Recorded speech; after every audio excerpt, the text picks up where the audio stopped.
Good morning. Good morning to everybody in Michigan, especially those three people I know. Almost know. Never met you. Never met you in person. Phew. Good morning. And I'm sure Naledi is there, right? I hope so. Let's see. This is Restream.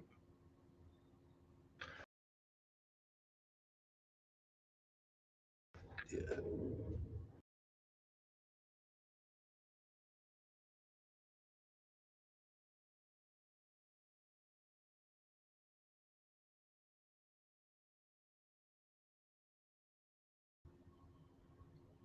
We're back on, right? Okay.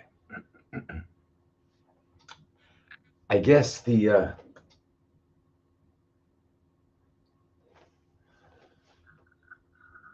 can't tell if we're on or not. Are we on, everybody? Yeah, we're on. Okay. All right, cool. I guess we're on. Okay, so welcome to Sunday Night Live, Monday Morning Live. Um, what would we call that? It's morning and night at the same time. How do we reconcile that? We know it's morning and night at the same time. Meaning what? What does that mean? Facebook. All right, cool. We're good on Facebook. Yeah, boy, things are.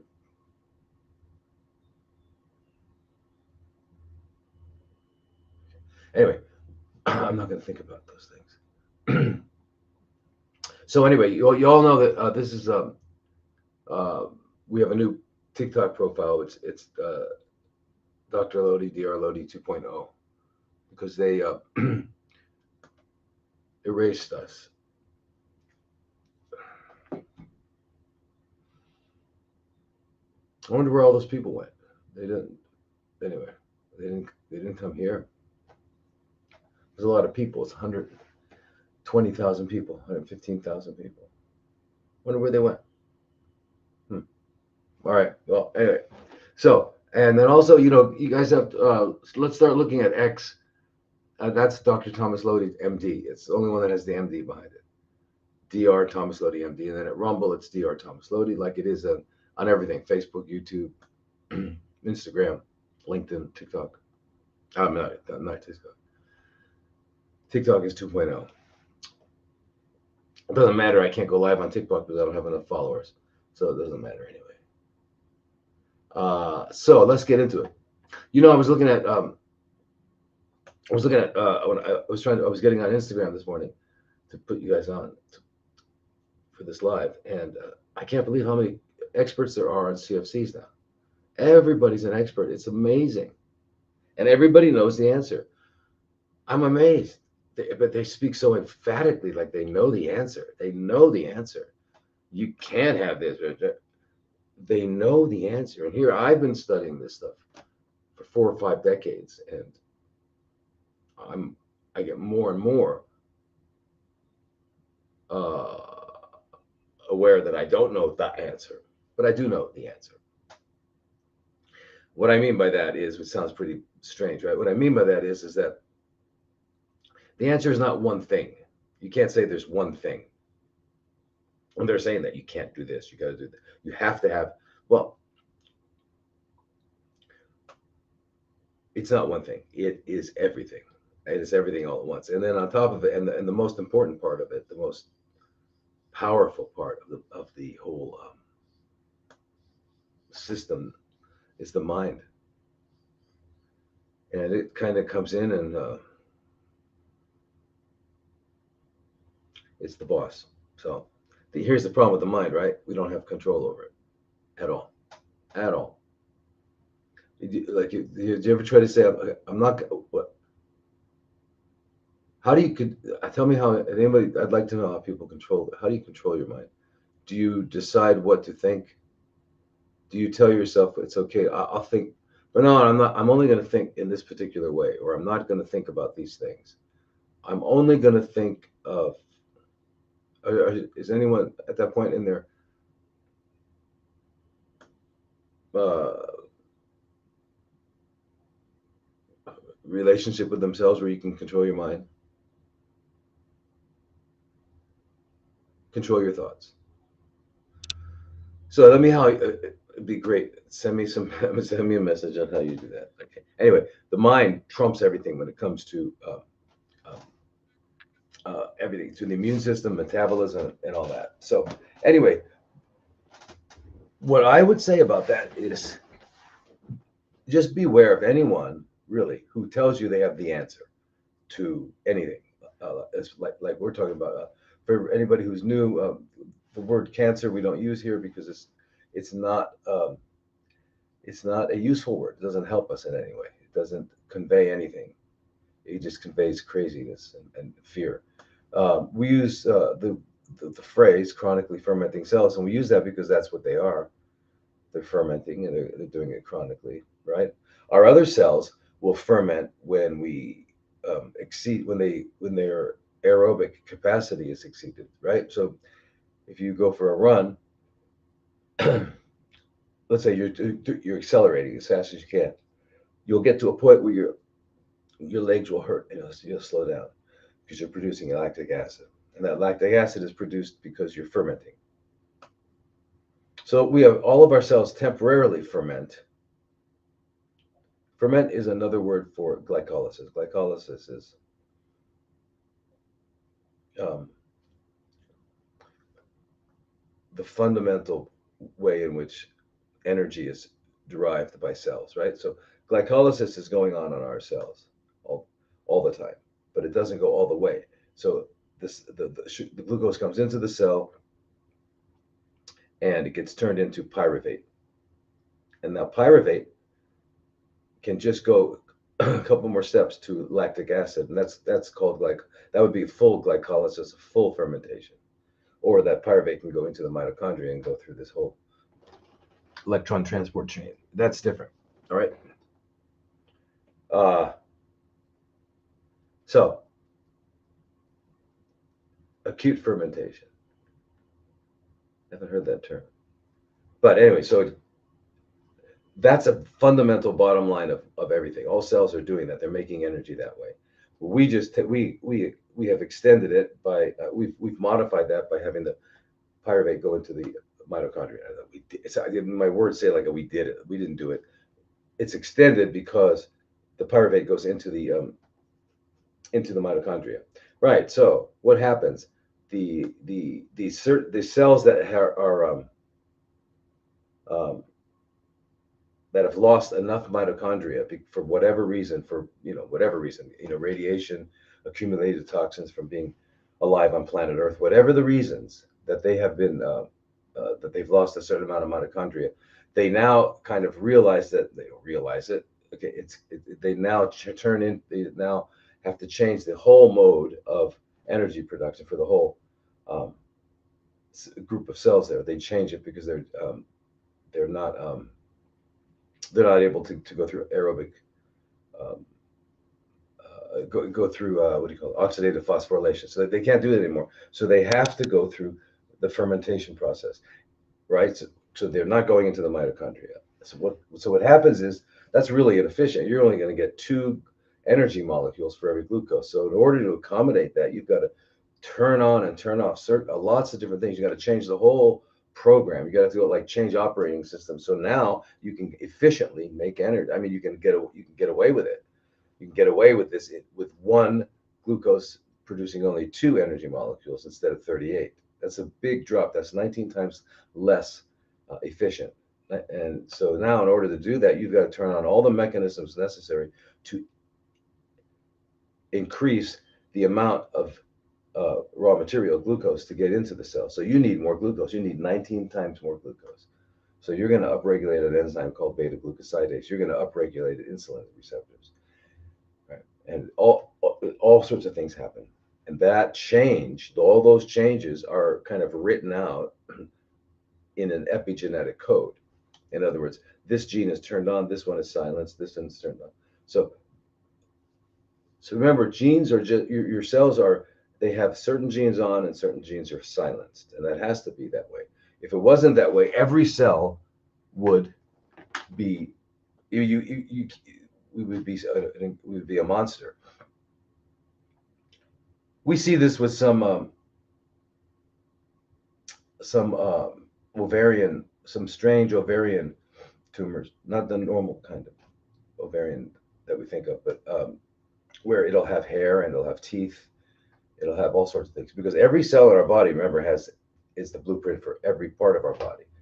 And when the embryo is growing, when it's becoming, um, it turns it, all the cells in this part of the embryo turn off everything except liver, all the liver related genes, and the other one turns off everything except the heart. So they start to differentiate, but fundamentally they all have the same genetic profile. So the genes don't change, but what changes is the expression. So expression means which genes are being are turned on and which genes are turned off, right? So liver cells do not have any other cells, any other genes turned on that would result in any other process other than liver stuff. It's only going to do liver stuff. It's not going to do kidney stuff.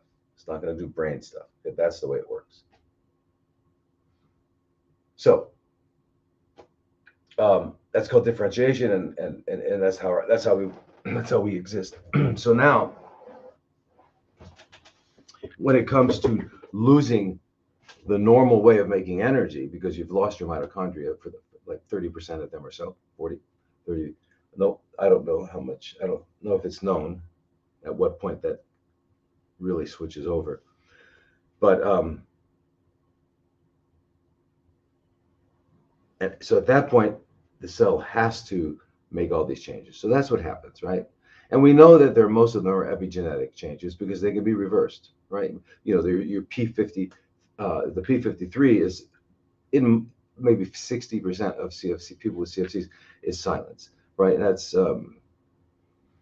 it's called the guardian of the genome. It's a tumor suppressor gene. There are other ones, P21, that are do similar type have similar type of function, that is preventing tumors from forming. They get silenced because they allow, if you follow them, they allow more. They allow the pathway of glycolysis or fermentation. So all of these epigenetic changes are there to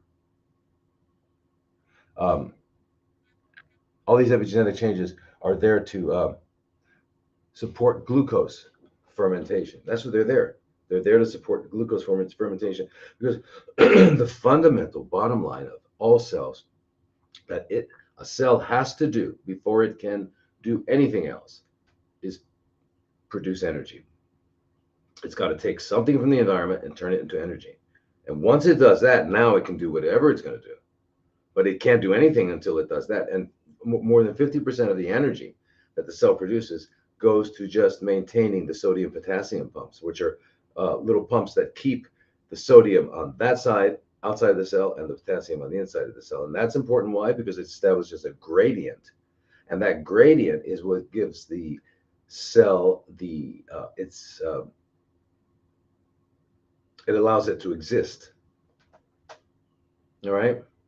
If there was no gradient, then it would be the same right? In a river, a river is a river. All the water in the river is a river, right? For there to be something separate in the river, it has to have a completely different makeup, and that's basically what happens. So this gradient, which is it's an electrochemical gradient established by sodium, and so it's more positive on the outside and relatively negative on the inside. That's a gradient, okay? And so those pumps have to be working to give the cell its actual existence, its integrity. Now once the cell it has its integrity, now it can do what it's doing, if it's a heart cell and all that. So really, when you start, when the energy is the source of energy for a cell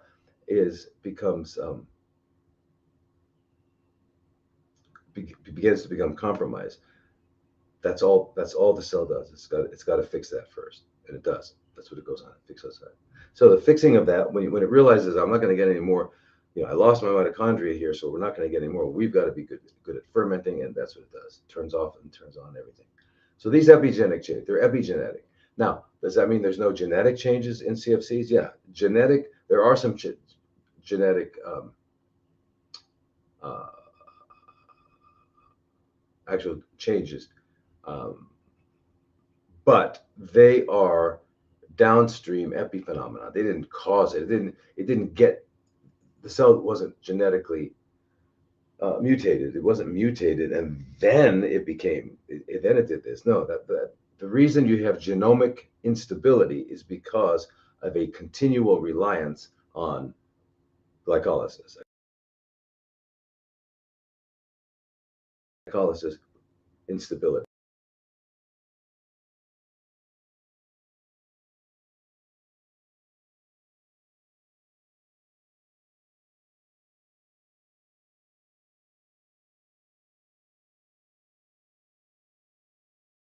Genetic instability is hard to understand unless you're a nerd that in biochemistry and biology.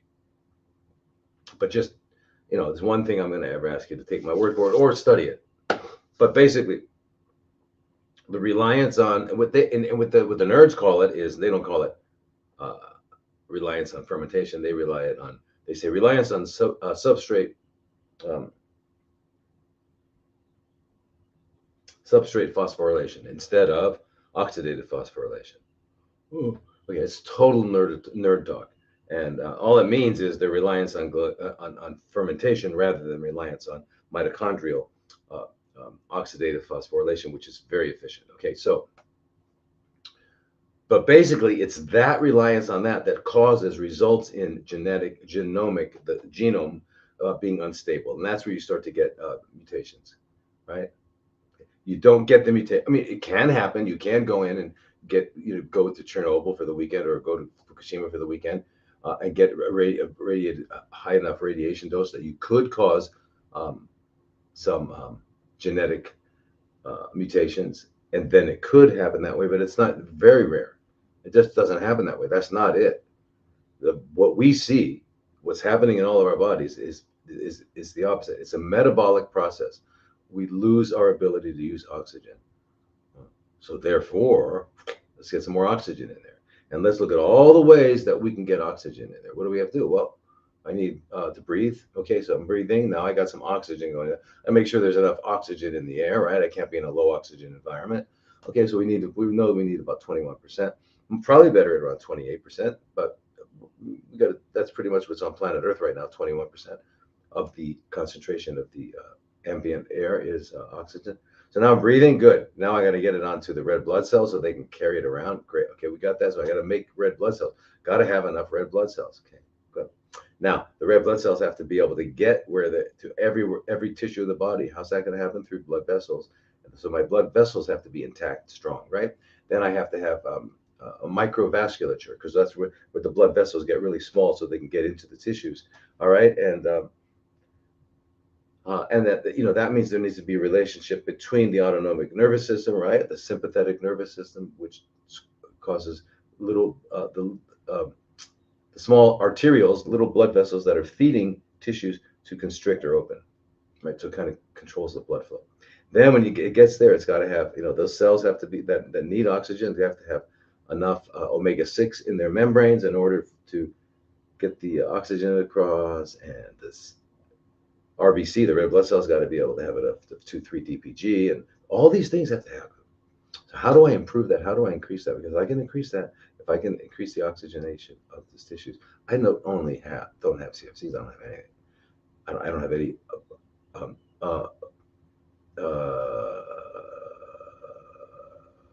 What's the word again? I don't have any. I have optimal functioning, so that I don't have any. See, I got lost. I got lost in thinking that I was talking about as if there were things called diseases, right? Because then I wouldn't have any. But if they don't exist, what am I talking about? I don't have any. It's not that I don't have.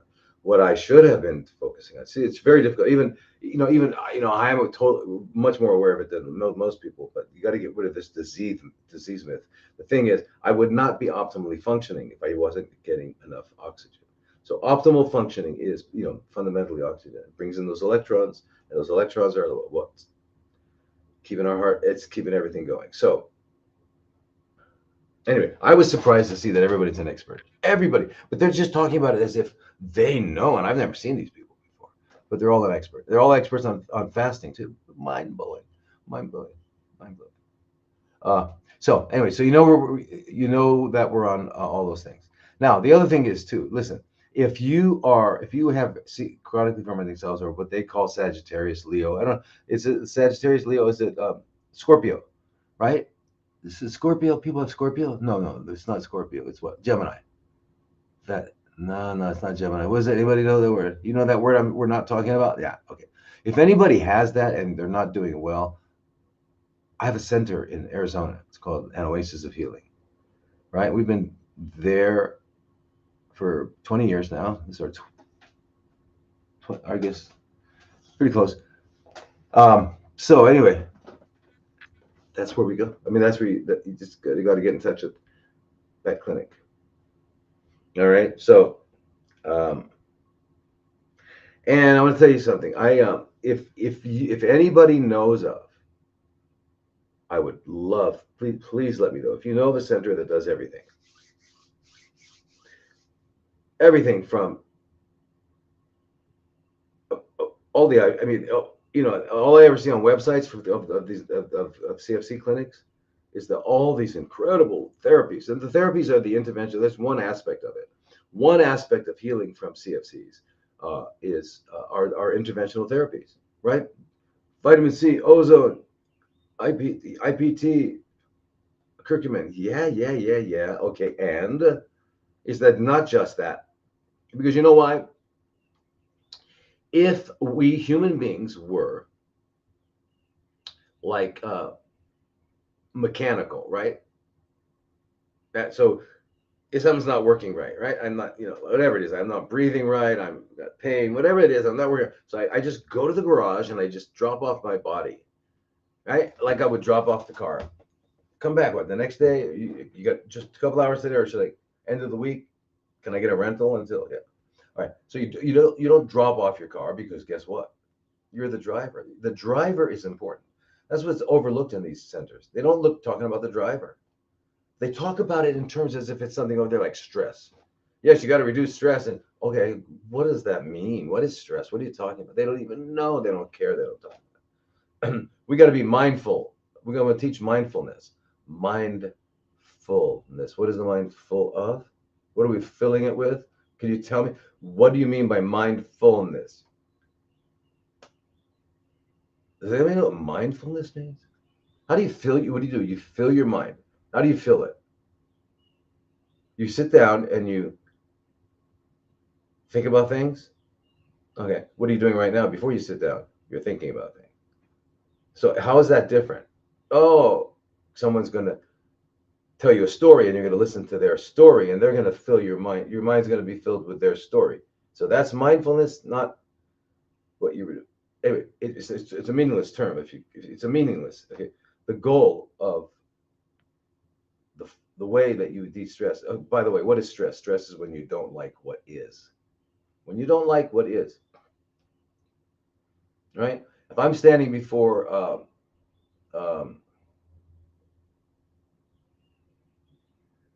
really, Mount Everest, and I've been brought there. I was kidnapped and brought there, and they're saying, okay, you better climb that mountain, otherwise we're gonna chop off your feet. So to me, that's total stress. I don't want to climb. I don't like that. Other people might say, yeah, of course I'm going to climb that mountain, right? So, right. So he's not stressed. I'm stressed. So stress is when you don't like what is, right? So my job is stressing. It's stressful. Okay, meaning you don't like it. You don't like your job. You don't like the way it is. I have a stressful home life. I don't like my home life. I don't like the way it doesn't fit. It's not what I need. right? So that's what it is. So uh, anyway, uh, how then there is the physiological correlate to stress, and that is the same mechanisms are turned on when you're in a situation you don't like, and you're grinning and bearing it, right? You're at a job you hate, you come home and you're with a person you don't like, or any of those things like that, where you're feeling stressed and you're just closing. Okay, okay, the physiological correlate of that, right? Or stress, you got to get on stage and make a cover, whatever it is that's making you that. There's the same thing going on. It's crazy. There's like only one physiological emotion, or two, and it's one is the presence of this, or there's not, and that is what it's. The autonomic, the sympathetic overdrive. Number one, you're on sympathetic, which means blood is going away from your all your organs of digestion, your organs of reproduction, all those organs inside there. The blood is flowing away and it's into your muscles, right, and uh, into the your brain stem and some of the minor operating systems there, but not up into the uh, frontal cortex. None of that stuff, because that requires, So we don't want that. So we just want to be able to react quickly. And the immune system is not necessary at this moment. So all that's turned down, and you're just like this. So we're like that all day long. Okay, so that's so okay. So how do you not do that? Well, first you look at the What are the physiological correlates? That's it. High sympathetic tone, lots of cortisol, lots of epinephrine, adrenaline, and what is that consequence of that? Your blood sugar is going up. I mean, all these things that are happening biochemically are because of is the stress. Now, the stress meaning I don't like what is. I don't like what is. And even if I'm smiling and all that, and I don't like what is, I'm still doing that, right? It's still turned on that way. So we need ways of undoing that. And the mind, now, if whenever you're dealing with the mind, whether you like something or not, you're still in the mind. So it's really mindlessness. If you can turn off the mind, there's no physiology. Then it's just your heart's beating, everything's just happening at its at a healing pace. It's a naturally healing pace of as the physiology of not thinking. The physiology of not thinking is the body's just cleaning and doing whatever it's doing, and there's no opposition in there. There's no opposition. As soon as you start thinking, you've got opposition to physiology. Okay, so the better, the more adept you can become at learning how to turn off thinking. You, well, you know, it takes a lot of work to learn how to control a computer, to be good at it, right? Uh, or to fly a plane. It takes a lot of work to become adept at becoming a good pilot or a good driver or anything like that. It takes a lot, or a dancer, you know, a football player. It takes a lot of work, concentrated work, and all that. And but you can get there. You can get there. You can get to the point where you're a good ballet dancer. You're a good musician. You can get to those points. Try controlling your mind. Try it. First of all, we don't even know what we're talking about when we say control our mind. What do you mean, control your mind? Well, okay, control your mind. What does your mind do? It thinks. Okay, so control your thinking. Control your thinking. Decide what to think and what not to think. Yeah, then you're controlling it, right? You're going to see you can't do that. So really, and I'm like not answering questions, but don't worry about it. This is important. What you experience, whether it's pleasure, wonderful, fantastic, or it's pain and sorrow, whatever, or just everything's normal, whatever you're experiencing in your mind. You're not experiencing it in your elbow. You're not experiencing it in your knee. You're experiencing it in your mind. All right, and which is why, uh, in fact, and the mind, the mind has its electrochemical. So the mind, if we're done with the mind, it's really something that doesn't, it has no substance that we know of in our dimension. It's not a substance made of atoms. Okay. Um, However, um, we'd have to change our language in order to understand mind, but there is a physiological component of, or a place, a place out of which the mind can have its presence. For some reason, we don't understand it. Is the electrical magnetic um,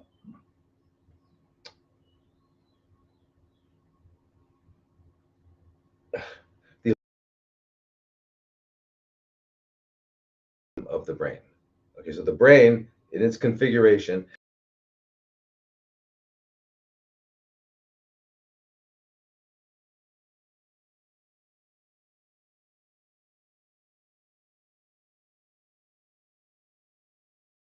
this direction is going to have a magnetic field around it this way. A magnetic field is going to produce electrical current. Have you ever seen those stoves where they're not electrical stoves, they're magnetic stoves? So you've got to have, uh, I guess, a certain kind of metal on your pot or pan, and then there's a magnet on the stove. And when you put them together and then you turn it on, that magnetism produces an electrical, or it's taking advantage of the electrical consequence of magnetism. So magnetism and electricity, you can't have one without the other. You can't have a front without a back. You can't have magnetism without electricity. You can't have electricity without magnetism. They're just, that's just it. So, um, anyway, so the mind is made of a substance. The electromagnetic frequencies from uh, that are, if you looked at our the magnetic field around our brain, because they do have they do EEGs, electroencephalograms, where they look at the waves of the brain. They also have what do they call electromagnocephalograms? I forget how they term it, but they're looking at the magnetic field from that electrical flow, right? And that's like another way of evaluating brain function, or what's happening with the brain. So the brain is a place, a physical correlate of the mind. It allows it, like the mind, it's a place where the mind can interact with the physical. So it's how the mind interacts with the physical through the brain. Okay, and then the brain, then we have our hypothalamus, which goes down to the pituitary, which controls our most of our hormones. And then there are other systems too. There's the limbic system, with emotions and memory and things like that. There's all these different kinds of areas in our brain. So, but there's the mind. So to control the mind, you have to understand what that means. If you're going to control the mind, that means you've got to. Who's you that's controlling it? Where are you if you're not your mind? Well, your mind is here and you're here. So anyway, you have to understand this subject is way more complicated. So when I hear them saying, "Yeah, we have mindfulness classes," I'm like, God, yes, you got mindfulness classes. And let me get back to that original question. If anybody finds a clinic anywhere that's doing everything, please let me know. I'm looking for one. Well, anyway, we're at an oasis of healing. I think we're about the closest. I'm not. I'm not saying that because I'm the founder of it. I'm saying it because I haven't found any other place that has it. And if it's there, please let me know, because so many people talk to me and they need to be referred. I would be happy to refer. Happy. A true healing center. We need a healing center. You're not a fix-it center. But come here. I want to get rid of your cancer. Well, first of all, that's not possible. It doesn't work that way. You don't get rid of something. If it worked that way, you just go to the surgeon. They're the quickest. They'll cut it out. Okay, you're done. You got rid of it, right? No. Anyway, let me get back to what I was supposed to get to. All right, right now. By the way, these groups are happening, right? We've got the health and healing group, we've got the parasite group, and we've got the CFC group. And okay, CFC, cancer. You like that word, cancer? You want to hear cancer? Cancer. It's a horrible word. Don't use it. Don't hear it. Don't say it. Don't write it.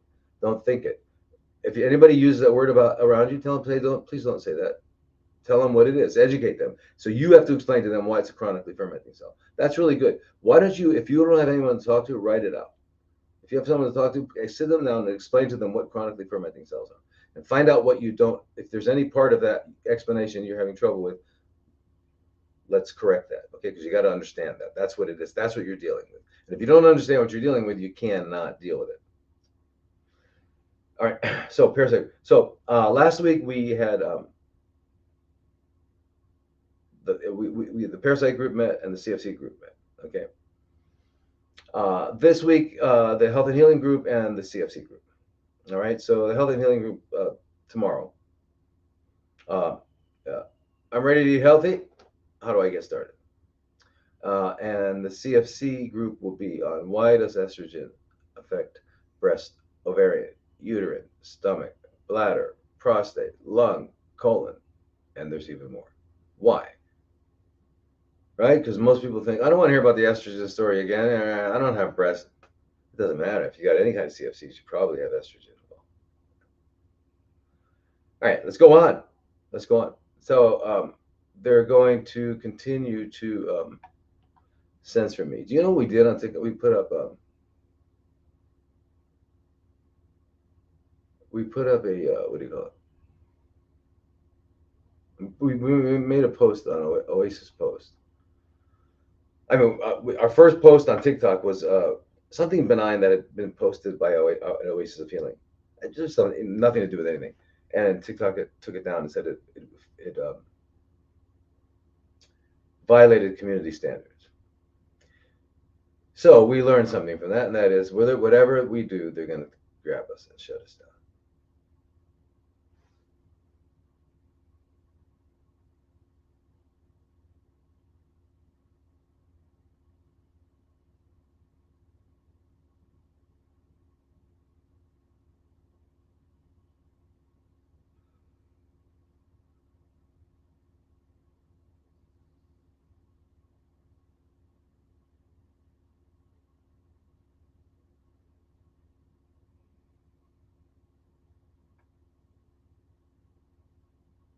Hey, Bernice, I'm just reading your thing here. No, listen. Even if you wanted to educate the guy, you can't.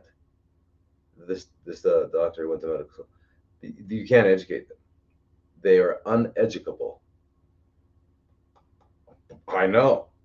You can't teach a doctor anything.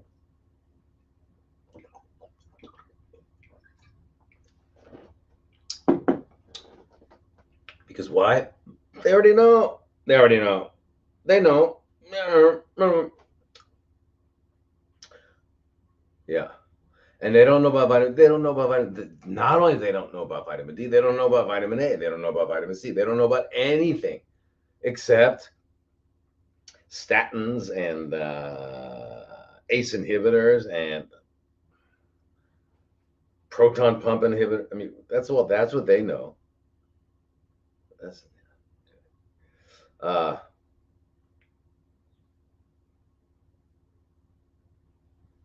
right. So cool. Let's get down to it, you guys. Okay. So where are we?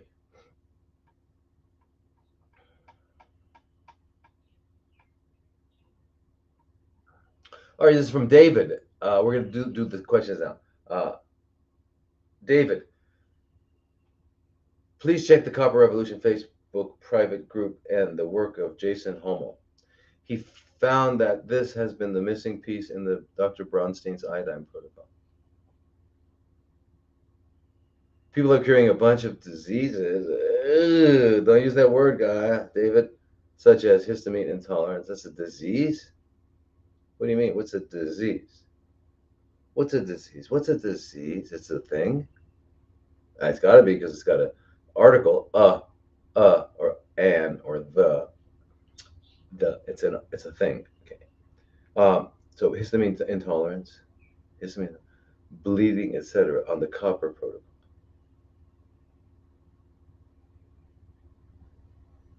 All right, so I don't know Brownstein's iodine protocol.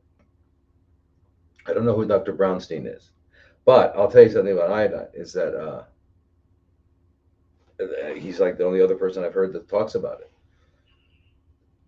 It's fundamental to being, and we don't even talk about it. So it's crazy. So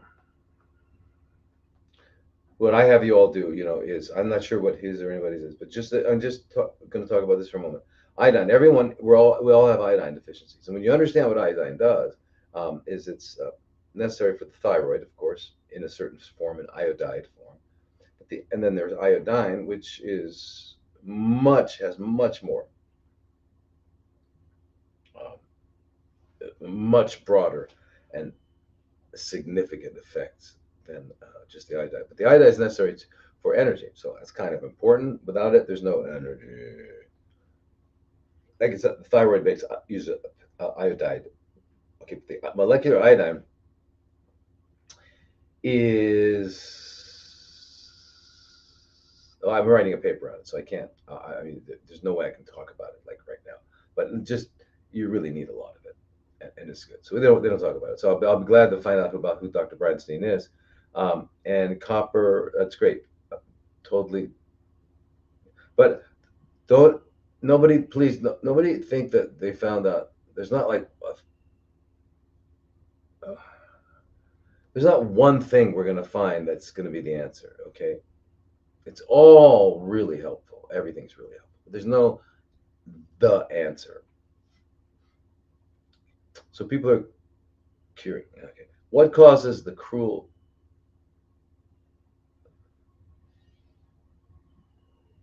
Uh, I can't use that word.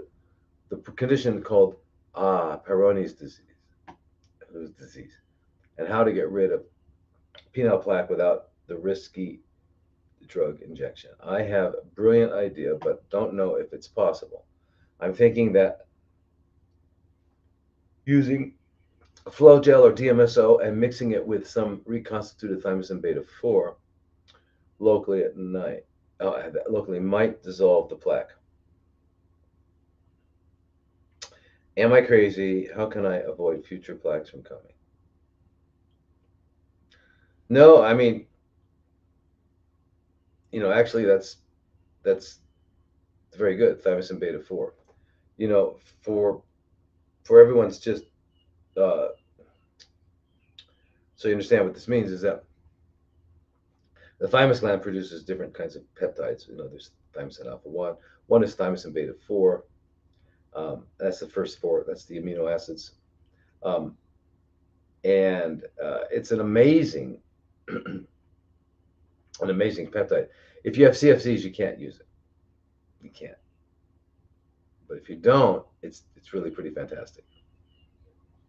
Okay, because the thymosin beta 4 is it's it not only helps to heal wounds, it's not only inflammatory and all those general things, but also it specifically prevents scar formation, prevents exactly the kinds of things you're seeing with Peyronie's. Now, just for people who don't know what that is, it's a unfortunate situation where it's kind of like scarring tissues develop in the penis, and it can be as mild as just maybe the penis might bend or have go into a different direction because of the scar pulling it down, to severe problems, right? Of course, erectile dysfunction or um, anything you can think of can happen from this, right? And pain. It's a big problem. Okay, so but the thymosin beta 4. So it happens from these plaques, and it's not really understood what's happening. Why is that? Why are the plaques are just advanced scars, right? Put it at that. So, but why? Why did this happen? And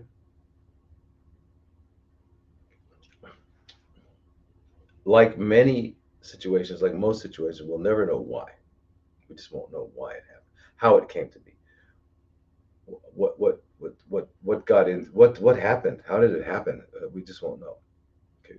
Um, Obviously, something caused an inflammatory response, a chronic inflammatory response, because that's when you're going to get fibrosis and you're going to get uh, scarring. It's due to chronic inflammation, right? So something's causing chronic inflammation, right? And they talk about, they try to give it they always try to give a genetic component to it, but they just can't find it. They can't. Okay. Um, anyway, so the thyrosin beta 4 is the beautiful thing about it is that it's a naturally occurring peptide. Our body makes it, and it turns off all the stuff, inflammatory process in a special way, right?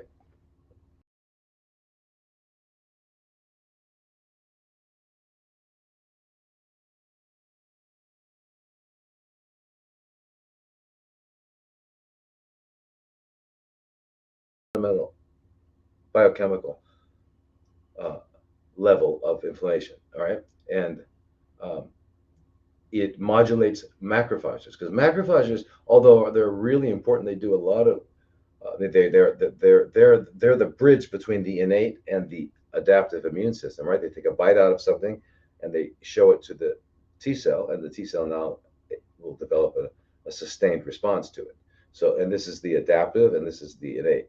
So the macrophage is the bridge between it, right? It's very important. Um, but it can wind up causing problems. Like if it gets into a tumor microenvironment, it becomes our like worst nightmare. It becomes a worst nightmare, the tumor-associated macrophage, right? So, but anyway, it shifts the macrophage from the M1 to the M2, the thymosin beta 4, right? Which means instead of being acutely, it turns it into it's more of an anti-inflammatory.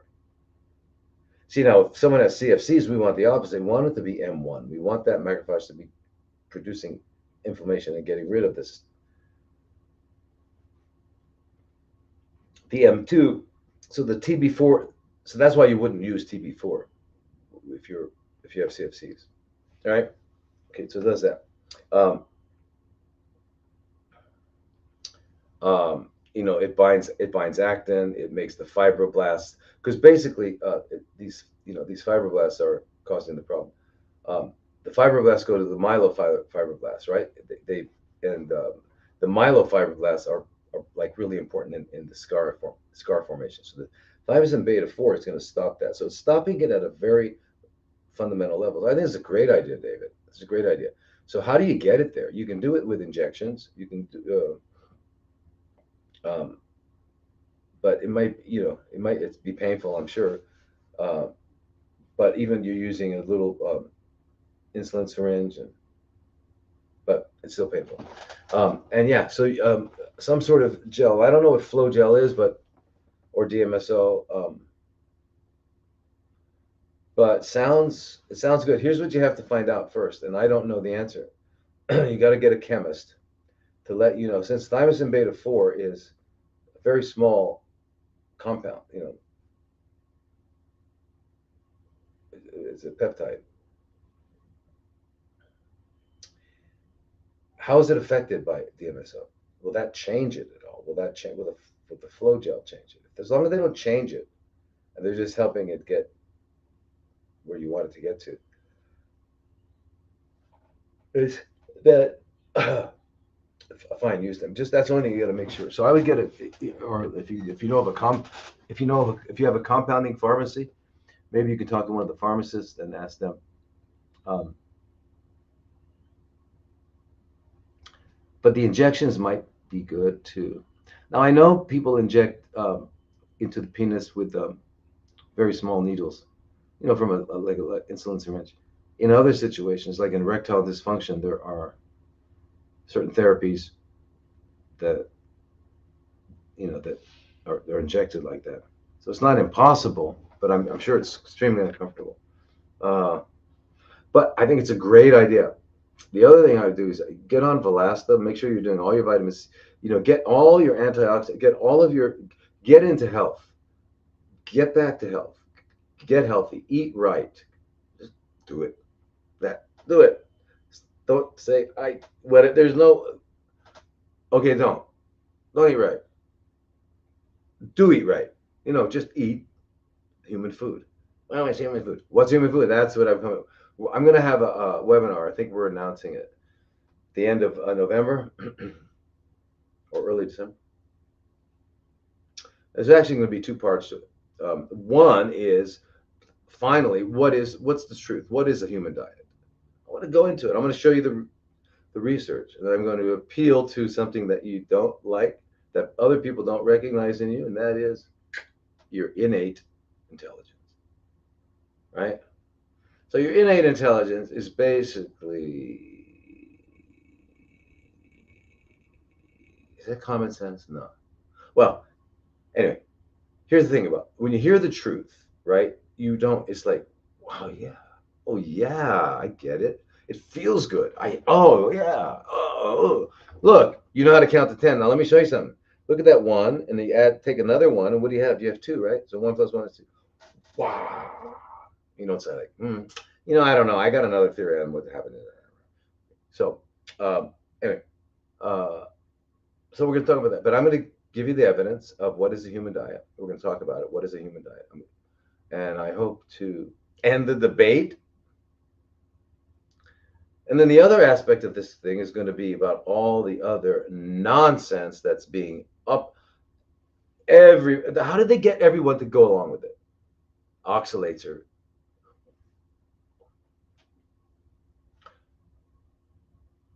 What is the other? Oxalates, the anti-nutrients. Can't eat that because it's got anti-nutrients. What else? Oxalates, anti-nutrients. Soy, bad. Bad. Soy's bad. What else? Anyone? What am I missing here? Of course, the age-old controversy: should we be eating corpses or not? Humans are basically ghouls. You know what a ghoul is, right? You've seen them. You see them on Halloween. There's ghouls, goblins, and ghouls. But one of probably the most definitions of a ghoul is one who likes to devour dead corpses. You know. So we got to change the name of Sizzler. We're going to call it the Ghoul House, okay? Right. I'm sure a lot of people right now are like throwing basketballs at the phone. How dare him talk about? Anyway, I'm gonna. I haven't finished. I haven't even started that putting together that PowerPoint and that presentation to you guys. But you got to understand, there's so much to it. Anyway, what I'd like to do is put an end to this debate, and so that anybody ever asks the question, we just say, "Watch this, watch this, watch this." Anyway, so that's what we're going to do. So, David, biological dentistry, number 1, 2, 3, 4, 5, 6, 7, 8, 9, and 10. Then cleanse, colon, get your body in fantastic shape, and until it's only this. And then let's do this. And think lots about make sure you got enough Velasta. You need a lot of electrons, right? You need a lot of electrons. You got to break down that scar. Alpha-lipoic acid, very important, very important. Okay. Bert Berkson. I think he was originally a mycologist, which is one who studies mycology. Mycology is the study of mushrooms, fungus. Anyway, scientist, and he went to medical school.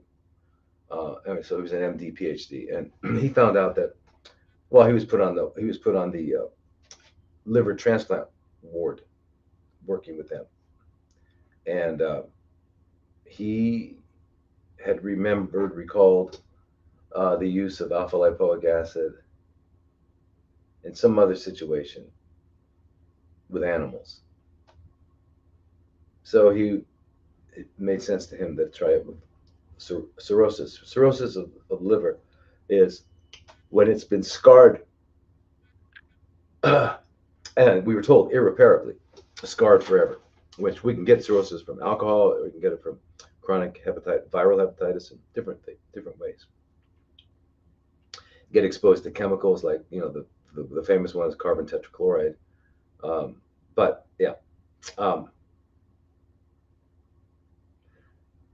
so he started using alpha-lipoic acid, and guess what? People were getting off of the transplant list. They no longer needed transplants, which meant the cirrhosis got better. What? Yeah. So anyway, alpha-lipoic acid, it does a lot of different things, but that's I would definitely get on that. Take that. 300, 400 milligrams 4 times a day, 3 times a day. I mean, take it with a B complex like a B100. The B replenishes it replenishes what's used up in the metabolism of alpha-lipoic acid. That's a great idea. I think you should do it for sure. But you also want to keep all your you got to keep a lot of electrons on board. All right, you got to eat healthy. Make sure all the fundamental stuff is done. All right, and yeah, I love it. Let me know how you do it. I mean, how are you going to how do you wind up doing it? But that's fantastic. There's like no reason not to do this. No reason not to do this. Okay, and every reason to do it. So you just got to figure out how. And so the first thing we do is check with your compounders or whoever to find out if you mix this with that. So you're going to reconstitute. You're going to get the thymosin beta 4. Get it from. Well, we don't want to get them in trouble. There's only one source that we know of in the U.S. right now. Anyway, you can get them online, and they're just selling it for research purposes. It's just research purposes, not for human or animal use. You can get it, reconstitute it, and then you mix it. How do you do that? How do you do that? How do you know how much is getting there? So that's where the compounding pharmacist really comes in. They're very helpful. All right, next person is Maria. Looking for a biological dentist in Merced County. Maria, I hope you're listening. You're less than 300 miles, like 280, 270 miles from Glendale, California. And do you know what there is in Glendale, California? Well,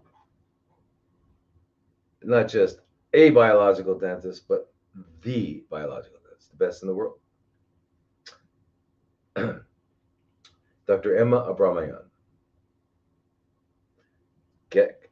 You're right there. I mean, how long does it take? 300 miles? I know how long does it take to drive 300 miles. For me, it takes 2 hours, but so most people would take what? 3 hours? 4 hours? Anyway, it doesn't matter. You're talking about. I'm not sure why you need to go, but I mean, other than everyone needs to. But if you have an urgent situation or situation that you like, if you have CFCs or if you have access to the best in the world, it's not. It's just how do I get there? Figure it out. Get there. Emma Abramian. Look her up on the internet, or you can do Dr. Emma, Dr. Emma DDS at Gmail. So you're so lucky. That's where you live. Next person is, where is this?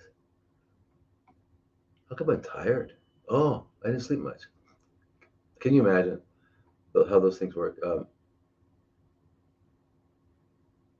Oh, getting back to David and the copper revolution. You know, I'm not sure what they're writing about, but I know copper is. Uh,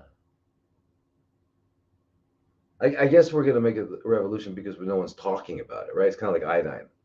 No one's talking about it. They're all talking about selenium and zinc, but they're not talking about these other ones because they're all important. I mean, selenium, zinc, and copper. I mean, copper is uh,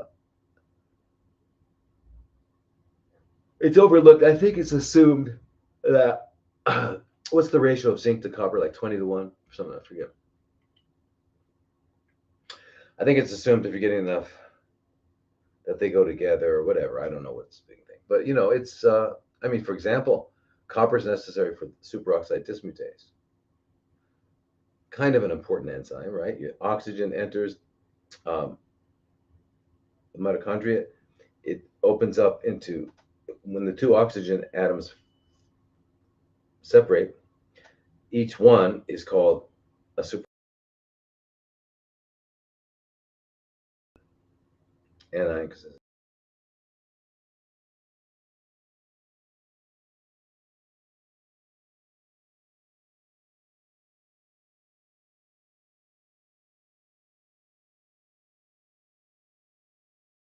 into water and oxygen. So yeah, I mean, copper is necessary there. It's um, you know, uh, hair pigment. I mean, your pigmentation, melanin production is important, and it's also as necessary as ascorbate in terms of making collagen and elastin and stuff like that. It makes your all of your connective tissue, which is kind of important. And then it's also involved in cytochrome C oxidase, which is in your electron transport. So that's how you're making energy.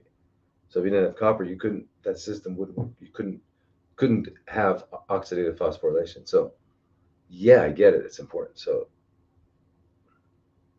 sounds like an amazing book. I have to check it out.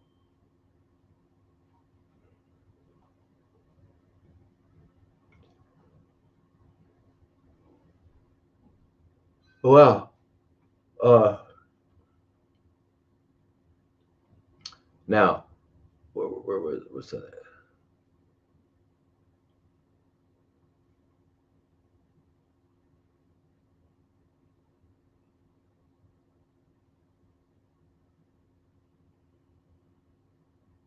Where is that? Okay. Yeah. So okay. Now, what was that question again? I have a desmoid tumor in the rib cage area, close to a blood vessel. Is there a treatment or a pattern to reduce the tumor? Yeah. Well, and this is Amna. Um, you know, the desmoid tumors are really strange because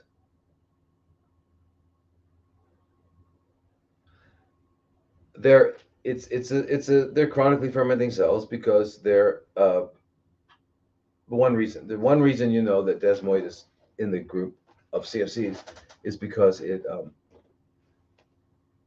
uh, its main metabolic process is aerobic glycolysis, which is the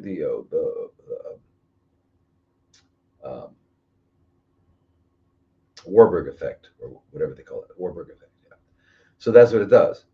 The difference is the location, the type of cell from which the desmoid tumor arose, rather than being of epithelial origin, which would be epithelial origin is all the cells that like your skin and all the appendages of the skin, which include glands, hair, follicles, sweat, sweat glands.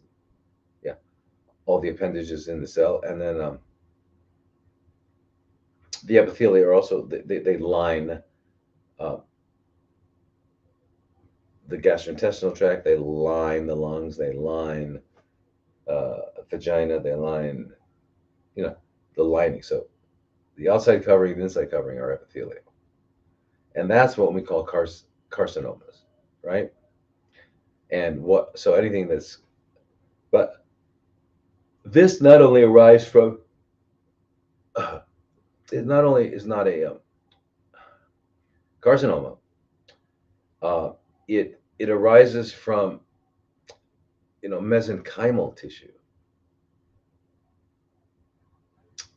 So it is, anyway, it's still the same things happening. It's going through aerobic glycolysis. That's it.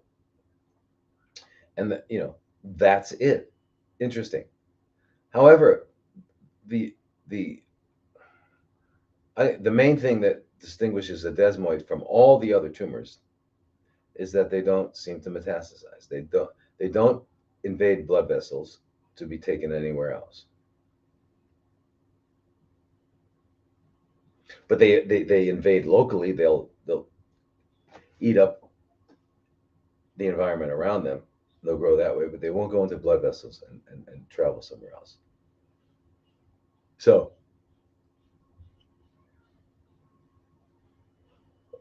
therefore, you got to do the same thing, Amna, that you would do for any. It's not like they're different, and that's where they seem to occur. They occur in the abdomen or abdominal wall a lot, and your rib is definitely in your abdominal wall.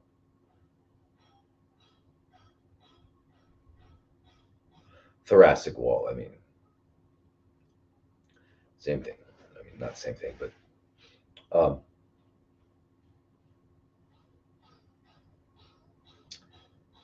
well, if you have access to it, if you can palpate it and touch it, or even if we know it's there, if you go to a good a skillful um, holistic, whatever the word is, integrative practitioner who can inject those areas with ozone and yeah, you know, in terms of locally, you've got to do everything.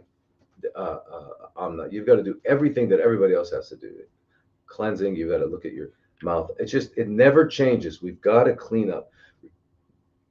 Keep in mind the fundamental. You've got to always keep in mind, and don't lose sight of this, because the minute you lose sight of this, you're going to go off into the myth, the fairy tale land of diseases.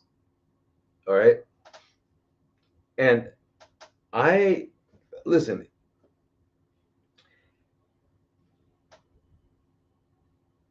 If you like that, I mean, it's like if you like to read about like The Hobbit. Remember The Hobbit? You read The Hobbit, or you like to read these fantastic fairy tales. That's great, but just keep them where they are. When you close the book, you're done for the day. You realize that was a fairy tale. It's not gonna affect how you eat dinner. It's not gonna affect what time you go to sleep, right? Okay. So fairy tales are fairy tales. So if you just realize that the whole disease mythology is a fairy tale, and don't so but it's not a fun fairy tale. It's not like I want to read about that. Read it to my kids tonight about heart failure. Um, so uh, yeah, in order to stay out of that, just remember this: the way in which cells come to the point of having to adapt is because they're not getting what they need. So how do they adjust themselves to survive with not getting what they need, or getting too much of something they needed, or too much of something they didn't need? Or that adaptive process is what we're calling diseases.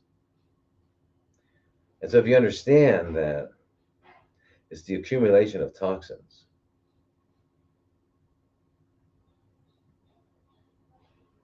that result in the cell not having its biological needs met, that, and also malnourishment, not eating food. You can be eating all day but not be eating food and not get nourished. Yeah, you can't. And you know what I have to do? It's going to be noisy, but I have to turn on the air conditioner. So give me 1 second, please.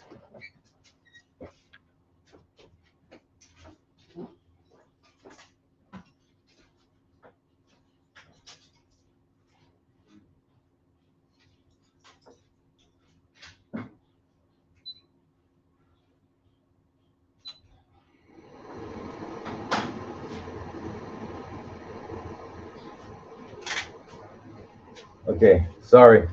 I know it's noisy, but it's really getting hot. So I'm not. You got to get rid of all the toxins, starting with your mouth, all of them. You do the colonics. You got to do it all. I mean, and I said, do you know what I'm talking about? This.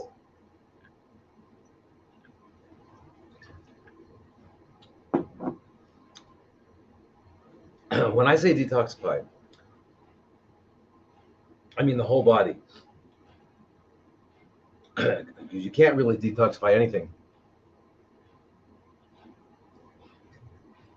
specifically. You can't detoxify your liver without detoxifying your body.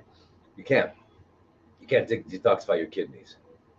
I'm just going to do a kidney detox. I'm going to do a liver detox. Well, okay, but you're going to, whatever you're doing is going everywhere to your body. So anyway, this point is this: what we need to do is eliminate all toxins, which is impossible because you're continually accumulating. But what is possible is to get rid of a vast majority of them and then have an ongoing way of living that keeps them, prevents them from accumulating again. That is possible and necessary. So when I hope you all understand that. That means stop eating and drink a lot of juice. Fresh vegetable juice with some fruit in there, fruit juice, add it just to make it delicious. Okay? As much as you need to make it delicious. Celery, cucumber, kale, spinach, foundational. Add lemon and then go for it. Apples, pineapple, whatever you want to make it so it tastes delicious. Don't worry about the sweetness at this point. It's not what your goal is to clean out all. You got to clean it out. There's no other way to do it. Get your colon clean by an experienced colon hydrotherapist. I've been doing it for at least, I don't know, 8 years. Before they sit down with the colon therapist, ask them what do they know about getting rid of the gas. Ask them if gas is, or ask them what is the major problem they see with people getting colonics. What is the problem that is like that everybody has? And if they don't talk about gas, you're probably at the wrong place. Gas, gas, gas, gas. Gas is produced because we don't. Our body doesn't know how to process. Our body is in. We don't have the. You know what it comes down to? It comes down to the gut biome. Now we'll talk about that. But I'm not. You got to clean it all out. Then we can. And now since it's at your rib cage and all that, you can inject it. You can put on. Balasta actually is you can get it in a gel form. Balasta is astaxanthin, which is a carotenoid, which has got a lot of electrons to give. And the balasta means it's been modified by a glycosidic bond attaching a glucose to it, so it can go into those cells.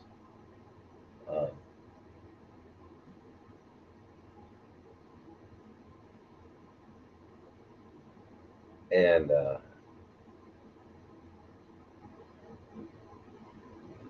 yeah, you might try to get in touch with either Dr. Frank Schallenberger or Dr. Robert Rowan. Frank is in Carson City, Nevada, and Robert is in that little town. I always forget the name of it. I love it. Northern California. What is it? Anyway, they're like ozone geniuses, kings. They'll inject. They know what to do. That I would go to one of those. All right, I'm serious. Okay. Um,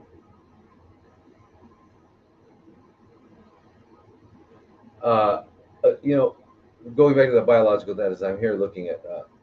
Here's the problem. Like Renee and anybody else who's looking for a biological dentist, everyone, they're going to say they're biological dentists. Here's what you have to do to vet them. Okay, so personally vet them. Number one, they've got to have the IAOMT certification, not just being members. They were certified. That means they went through their training, as well as the SMART certification. Then they have a chance of them being there. Then you look under services on their website. And if you see any of the following, you close the website and you go no further. They do root canals. They fix root canals. They use titanium implants or any metals, gold inlays, outlays. They,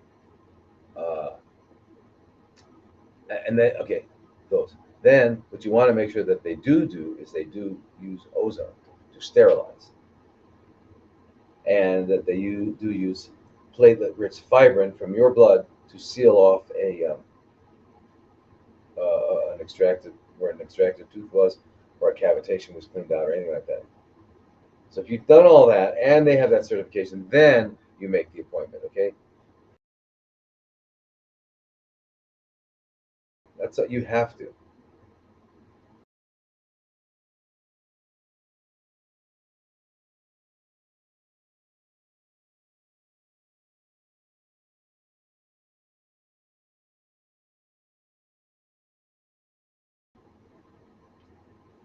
That's weird. How come we always get that always goes off? I don't understand what happens. We lose anyway. Okay, so you got that on the. All right, now this is Zainib. Hi, my mother has stage 4 metastatic CFCs and she has progressive growth in the liver. Stage 4 metastatic. You didn't say where, but breast. I see. Okay. It hasn't been a full week, but she started taking the following medications: Fenbendazole, ivermectin, niclosamide, tinidazole, fluconazole, Nystat. Unfortunately, my mother has been in extreme pain and agony due to taking these medications. She's been finding it hard to move around the house as she had severe pain, especially in her back. Is this a normal symptom? Well, she's not. That's it's not caused by these medications.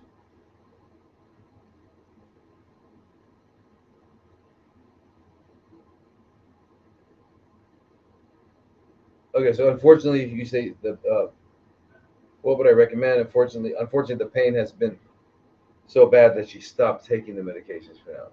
Okay, so she got better. So we know that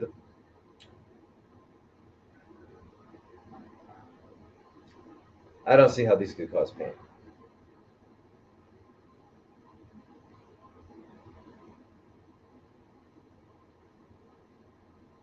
Now, where is the pain? Now, your mother has liver mets, so you have to really remember it. It's very important that you check her liver enzymes before you start on the parasitic medications.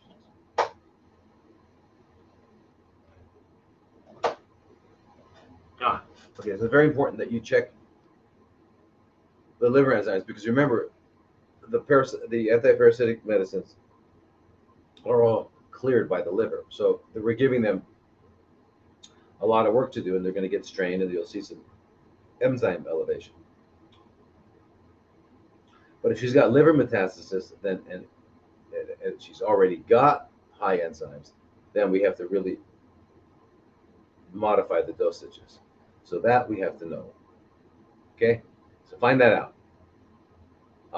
Now I don't know what's the pain in her abdomen. You didn't quite tell me where the pain is, so it's impossible to know what we're talking about here.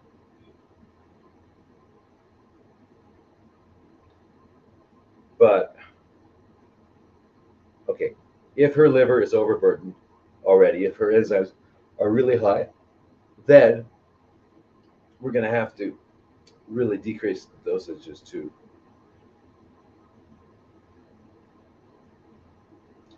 or just stick with two anti-helminths, one you only have one anti-protozoal with a tinidazole, and then only one of the antifungals, and maybe leave the antifungals out for now. So there's, you could do ivermectin and niclosamide, or ivermectin and mebendazole. Or you could do ivermectin, mebendazole, and niclosamide in lower doses. So first of all, you got to find out about the liver. That's the only thing that could be. That's the only area that we can attribute to possibly due to taking those medications. All right, so so let's get back in touch. Let me know. Okay, Liana, small cell. My brother was recently diagnosed with small cell lung carcinoma that has spread to the brain, where he had a large tumor removed. 2 other lesions in the brain, lesion in the liver, and of course, in the lung.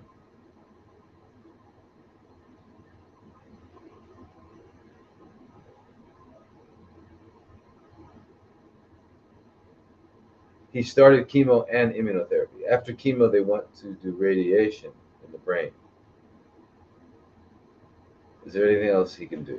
So confusing.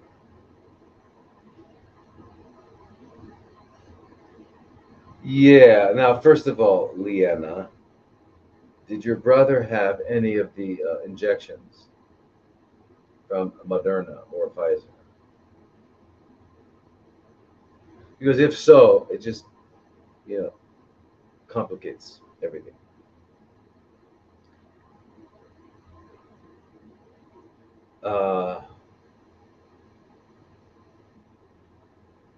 So he's getting chemo and immunotherapy,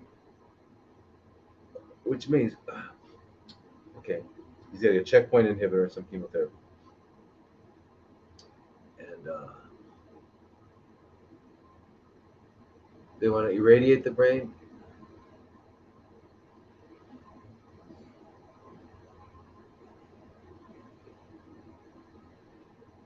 Radiation of the brain is necessary sometimes. If you've got tumors growing that are obviously going to cause a problem, then this is when radiation is appropriate. So I don't know his particular situation, but because the brain is in a skull, which is a closed place. There's only it can't grow. It's not like any other organ where it can stretch and it can move around. It's stuck. So now after the chemo first of all is chemotherapy doesn't work, and it destroys the immune system, and it ensures metastasis. So just in case I wasn't clear, let me say that one more time. Chemotherapy doesn't work. It may shrink the primary tumor, but you have a guarantee that you're going to have metastasis because it enhances each of the 6 necessary steps for metastasis, and it destroys the immune system. So it makes no sense to do it. Now, in a potentially life-threatening situation, we have to use something. That's when we'll use chemo, but we use it with low dose and insulin. And even like somebody's got an acute leukemia, they come in with a white blood cell count that's over 200, 300. You've got to bring all that down, right? And then we can start healing. But you've got to get out of the acute situation. But that's it. High dose chemo kills. So, Liana, if your brother wants what you want, you've got to get him out of that situation and get him over to somebody who knows what they're doing in integrative oncology, so that he can be treated, in a rational way. Because you're right, what they're saying is irrational, and it doesn't work. Ask them. Say, if we do everything you say, what's going to happen? What's our result? If they're honest, they're going to say, well, he won't be around much longer. If you do what he says, they say. So I'm not sure where you live or anything, but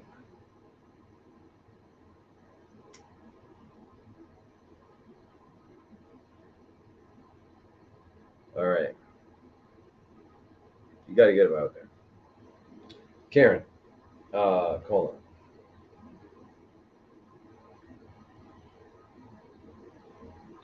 I have colorectal anal CFCs. Radiation could not take chemo. It affected my heart. I'm on the holistic approach, diet, exercise. Vitamin C IV I've had. Immune therapy.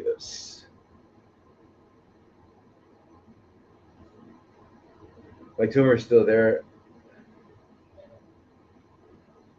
Oncologist says it has grown.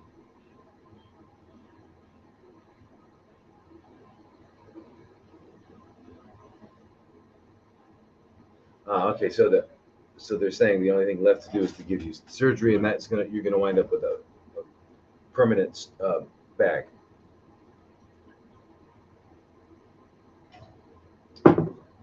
Okay, Karen, have you taken care of biological dentistry by the right person? Have you done a cleanse? If I were you, I'd go on an 8-week juice cleanse. 8-week juice cleanse. I don't know if how thin you are, or whatever, but remember, juice is going to have all of the nutrients needed, except for fiber and fat. And yes, they're important and necessary. However, the purpose of the juice cleanse is to change the water in the aquarium. That's the purpose of it. Okay, so that's the purpose of the juice cleanse. So during that time, you won't be getting the fat, but that's okay. You'll get it when you start back. But believe me, that'll do it. Or do a 3 to 4 week water fast. That would be, again, fantastic. But you got to know how. You got to have some guidance.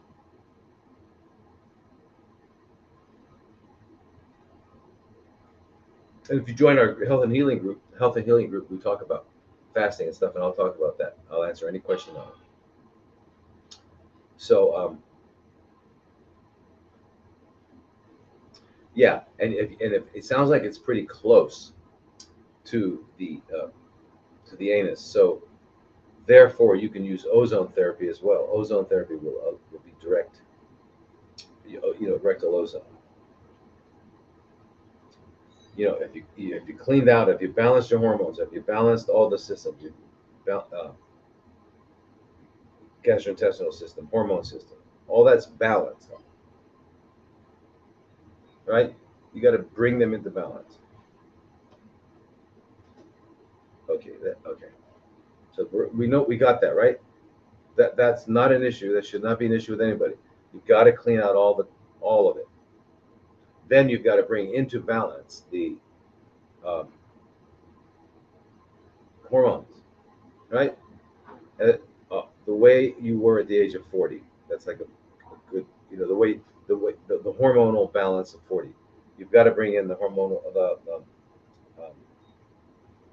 your autonomic nervous system into balance, which means you have to learn how to turn on the parasympathetic system with different things like humming, gargling. After like exercise, you go into parasympathetic. Meditation, yoga, tai chi, qigong. Got to turn on that parasympathetic. Okay, so Georgia, yeah, so many people. It's and Georgia, and everybody, George is just commenting, there's so many people with incredible health issues. Her heart goes out to them. You know,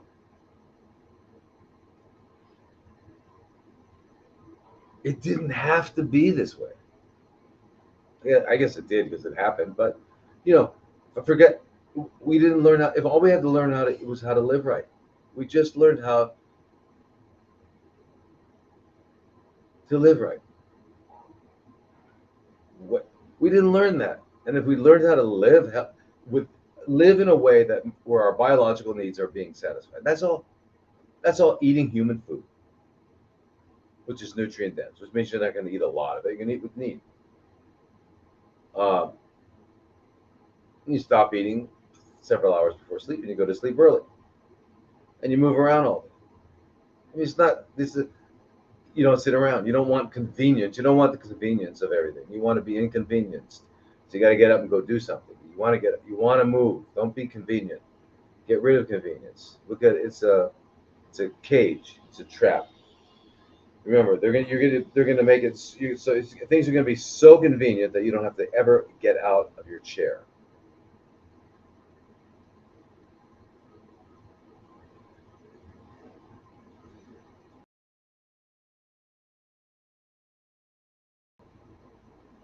Uh,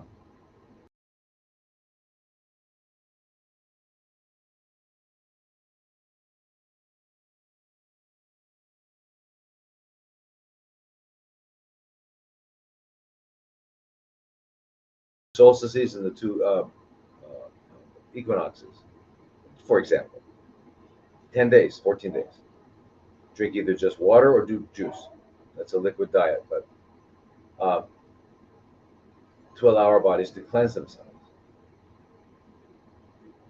I mean, we just didn't learn how to live, so that's why we're sick. And now, let's take all that. Now let's add on top of that, we're being poisoned. We're being poisoned. And I'm not sorry to say, but I have to say that it's not an accident. It's purposeful.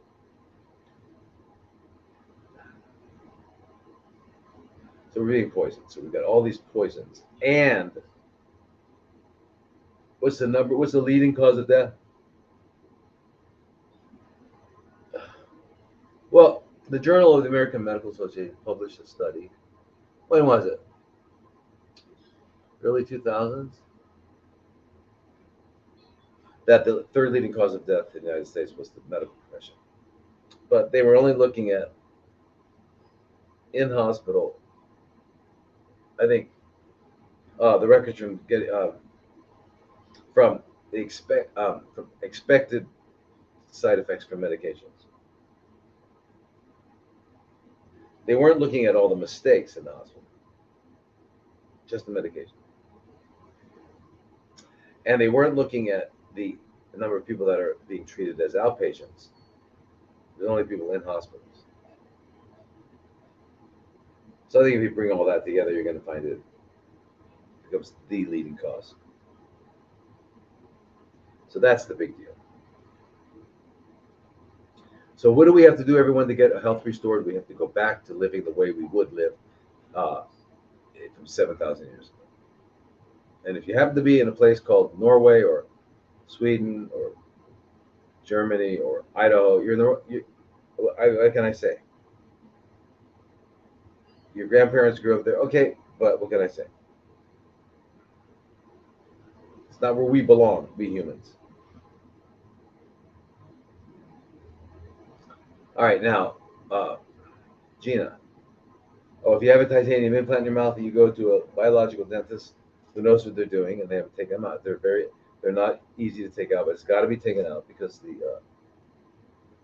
remember, it's not pure titanium. Titanium, excuse me, it's a mixture. It's what they call an alloy. It's got different metals in it, including aluminum, which is a heavy metal. But it's got different metals, and when you have different metals in a salt solution, you've got a battery, but the salt solution is our saliva, so it's a battery in there.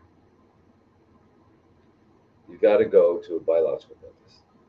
Take it out, they'll let it heal, then they'll put in a ceramic implant like zirconium. That's fine.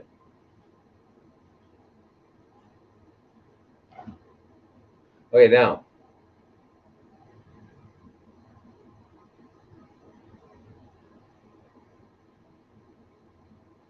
So you got that, Karen. We got to do all that, and then you got to get to a holistic. You do rectal ozone. You can do. There's a lot of things to do. You can do a red light therapy with methylene blue. There's a lot of things you can do, but you've got to be claimed. You've got to get it out, because if you haven't turned off the reason why it's happening, it's going to continue to happen. If you haven't stopped initiating the process, it will continue to happen. Okay, it's very, very simple. And to get all more details on all this stuff, please join the groups. With the CFC group, you know, we get into a lot of stuff. Okay, here's this Paul. Paul says, I'm a strong believer in the connection between parasites and CFCs. But when I speak to my local doctors about getting a parasite cleanse, they all seem to think I'm nutty and I can't get any assistance. Is there a program out there that you recommend?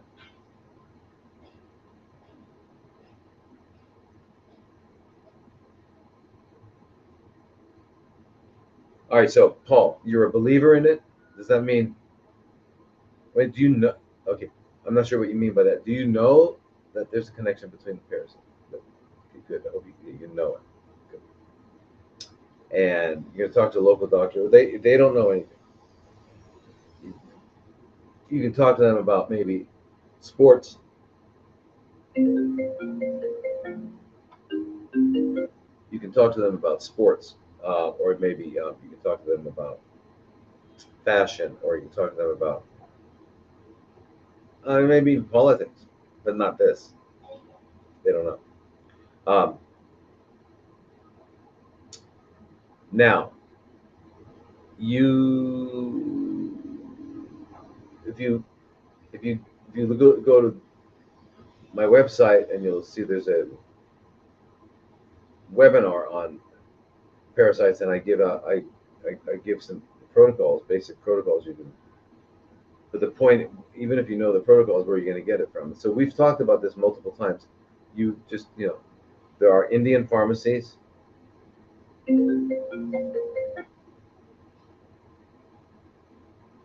Um,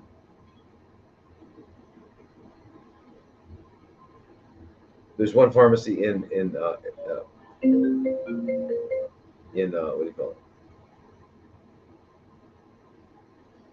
Uh, there's somebody. I'm sorry to be distracted. Somebody keeps calling. um,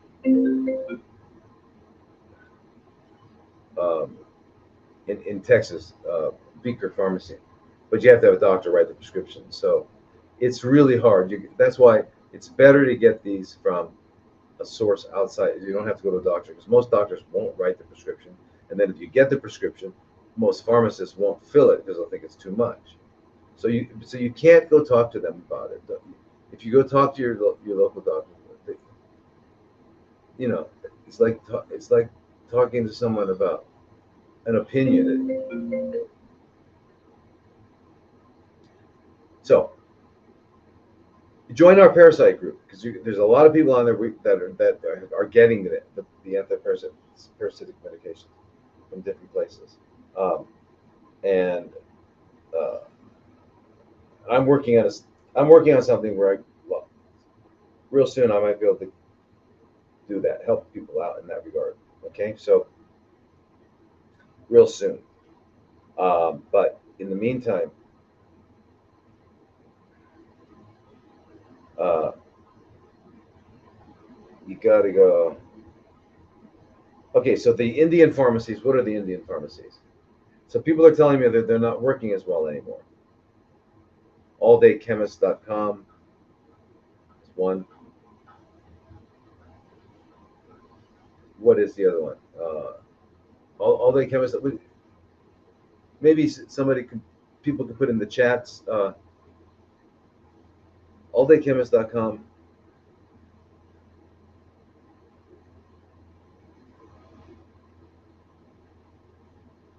I forgot. Anyway, there's the Indian pharmacies that you can.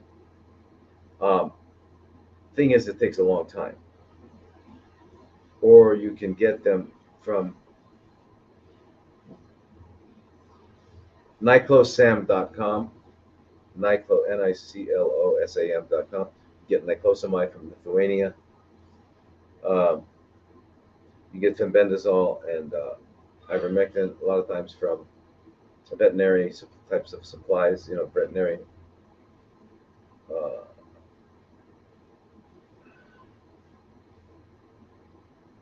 but to get the whole protocol, you're going to have to really. I'm working on something right now where I'll be able to get it to. I'll be able to send it to you folks real soon. But in the meantime,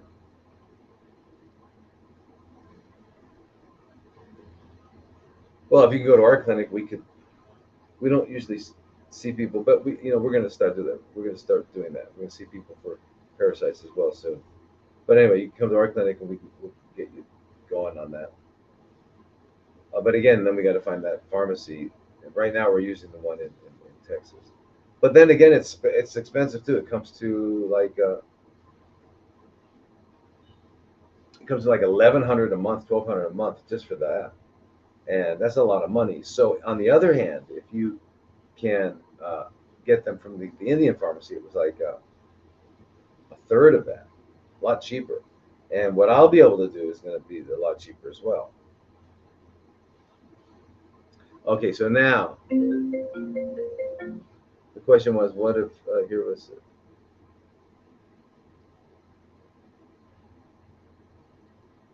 Titanium clip in your breast? Yeah, these doctors should be arrested. They leave things in your breasts without your permission. It's incredible. It's incredible. How could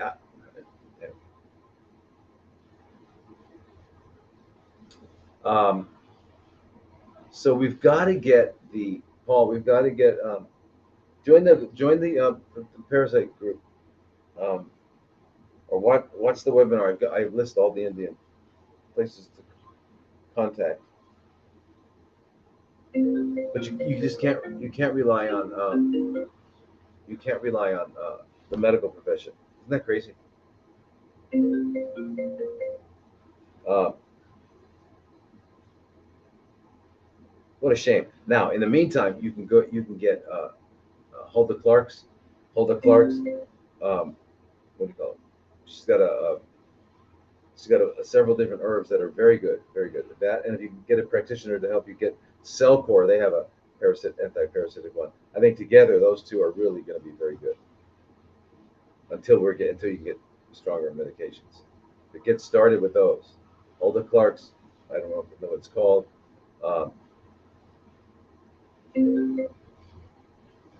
Now, Marilyn, Bruxism.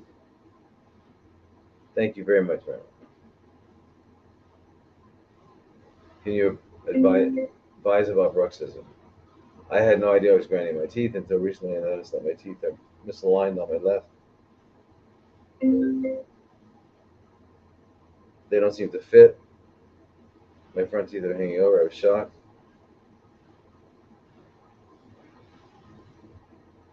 I researched. I bought a mouth guard, but they are plastic. I'm concerned about having toxic products in my mouth. Found one made of hemp of a mouth guard at night in America. It's in America. I'm in the UK. So it will take several weeks to come.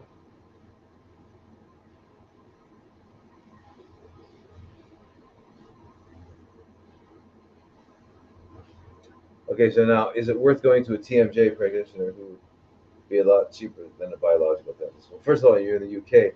I don't know if there are any biological dentists.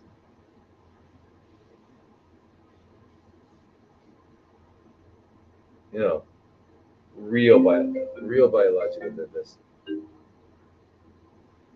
I don't know. But a TMJ, they're not gonna. A TMJ specialist is not gonna know that at all. They're not gonna know that. Now, the reason. Okay, so bruxism, right? The grinding of teeth, especially when you sleep. One of the major reasons is parasites. Parasite. You've got to do a parasite cleanse. You've got to do a parasite. We all have parasites anyway, but if you're manifesting it with bruxism, then you've got to do it for sure. That's one of the causes. And the reason this is so important, if your teeth are starting to have misalignments, or your occlusion is no longer solid, that affects everything in your body. Okay, it's sitting right at the top of your spine, which is your first cervical vertebra, and it affects your entire your peripheral nervous system, your autonomic nervous system, everything. So very, very important. So getting that corrected is very important. That's good. Now, because a TMJ specialist, listen, I got to tell you something. If you want to find the people that know the least about a subject, find the specialist. You want to find someone who knows the least about hormones, go to an endocrinologist. It's, you know, it's, it's crazy. We live like, whoa, we all went through we went through the mirror, you know, we went through the mirror.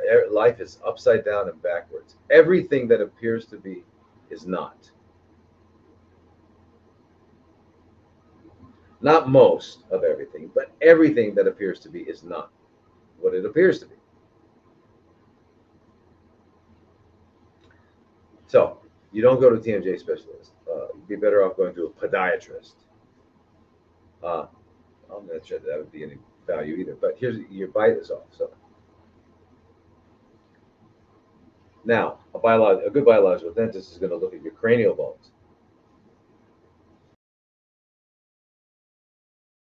Born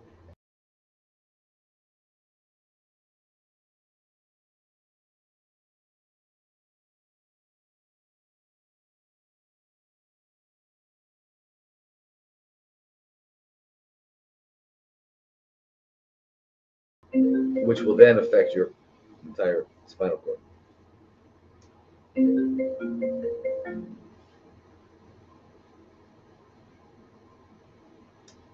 So that, and also we got to look at airway, tongue placement, all that sort of thing.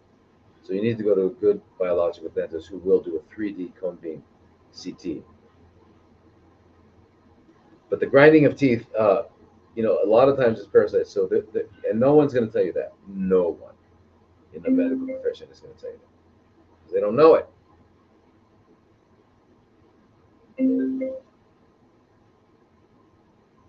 Okay. Now, you need the night guard. Probably could help, but are we? Is it going? Is everything going in the right direction? What you might want to do is see if you can get a 3D cone beam CT somewhere, and get make sure you can get the actual software, whatever it's called, not a disc or not pictures of it, and we can get that over to Dr. Emma, and she can look at that and maybe have a phone consult with you or a Zoom consult with you and tell you what she sees. It would be worth it because there really are no biological dentists. I don't think of in Europe. I mean, there might be. I know of a great oral surgeon in Spain.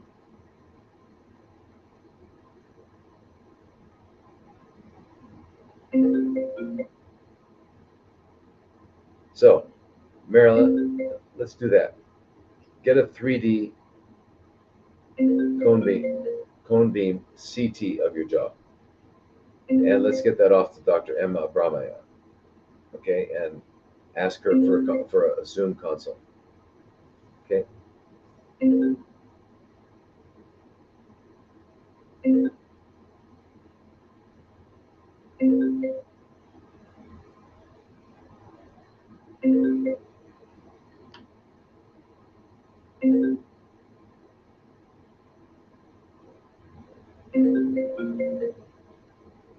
Think this person is persistent? Uh, okay, so next question is from Renee. Iodine. Iodine amount and what are other supplements for Graves? How often to check blood work while doing the protocol? Do I still get basal body temp with Graves? Do you recommend checking for food?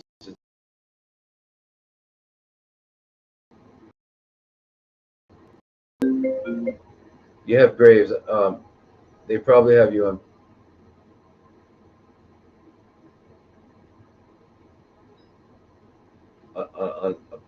wait, so you, okay, they already put you on a drug, right? That's killing your thyroid. I hope they didn't use radioactive iodine. I don't know what, because that can be permanent. They use radioactive iodine. Um, the other medications are not permanent, but they're just trying to kill the thyroid. Which is, all right. So the reason the thyroid's doing what it's doing is because it doesn't have enough iodine, and so the antibodies that are associated with Graves are not the cause. They're the result of the body trying to adapt to the fact that there's not enough iodine. So what do? You got to replenish the iodine stores. Now, in Graves, where you're going to have, now you say, wait a minute, I've got too much going on. Yeah, but that's how it appears. Now, we know that if we give iodine, it'll decrease the amount of thyroid output. Graves is hyperthyroidism. So if we want to, so the way we suppress it is with um, higher doses of iodine. You don't need radioactive iodine, you just need iodine. Radioactive, what we were doing it a long time, like 100 years, or not, 50 years, 80 years, before we started using X-ray, radioactive stuff.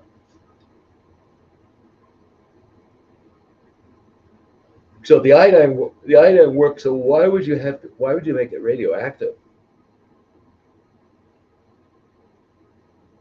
They're insane. Listen, these guys that come up with this stuff, these they're Mengele. They're insane. Not just insane.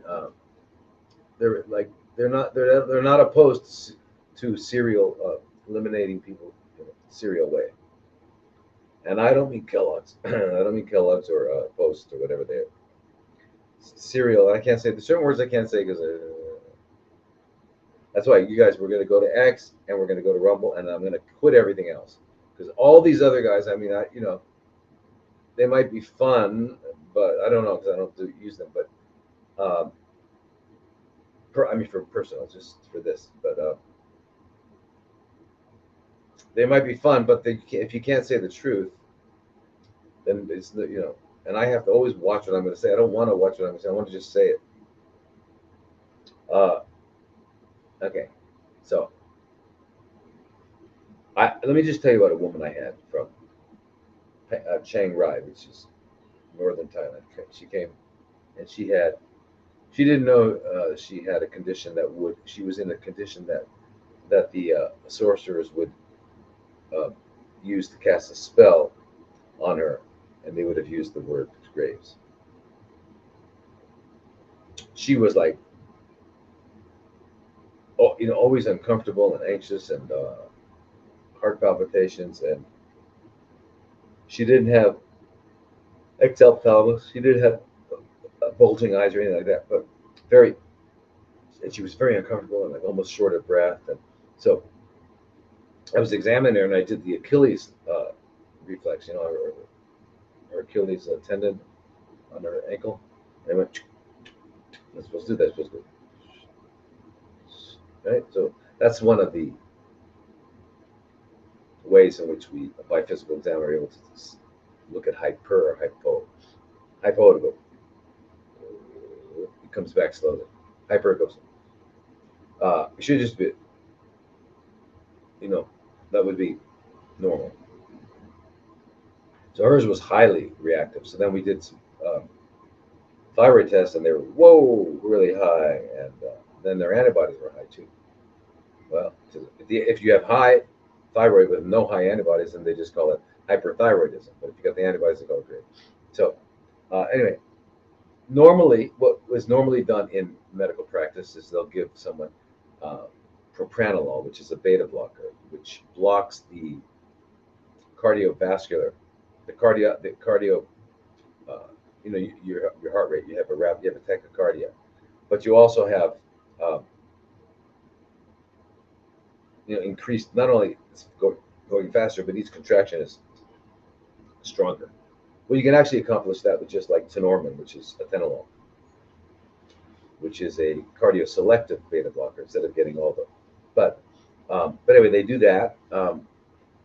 for probably 40, and then they start you on PTU, which is a drug, for like 48 hours, 72 hours, until that has killed enough of the thyroid so that it's less. Well, what I did with her was I gave her 100 milligrams of uh, iodine, Lugol's pills, 100 milligrams, 4 times a day. What? That's a lot, but it's what it took. And within 24 hours, her heart rate was normal. She was fine. Then and then I would check her, and we had to adjust up and down with the iodine, depending on. We don't look at basal body temperatures at this point. We can't go up and down, and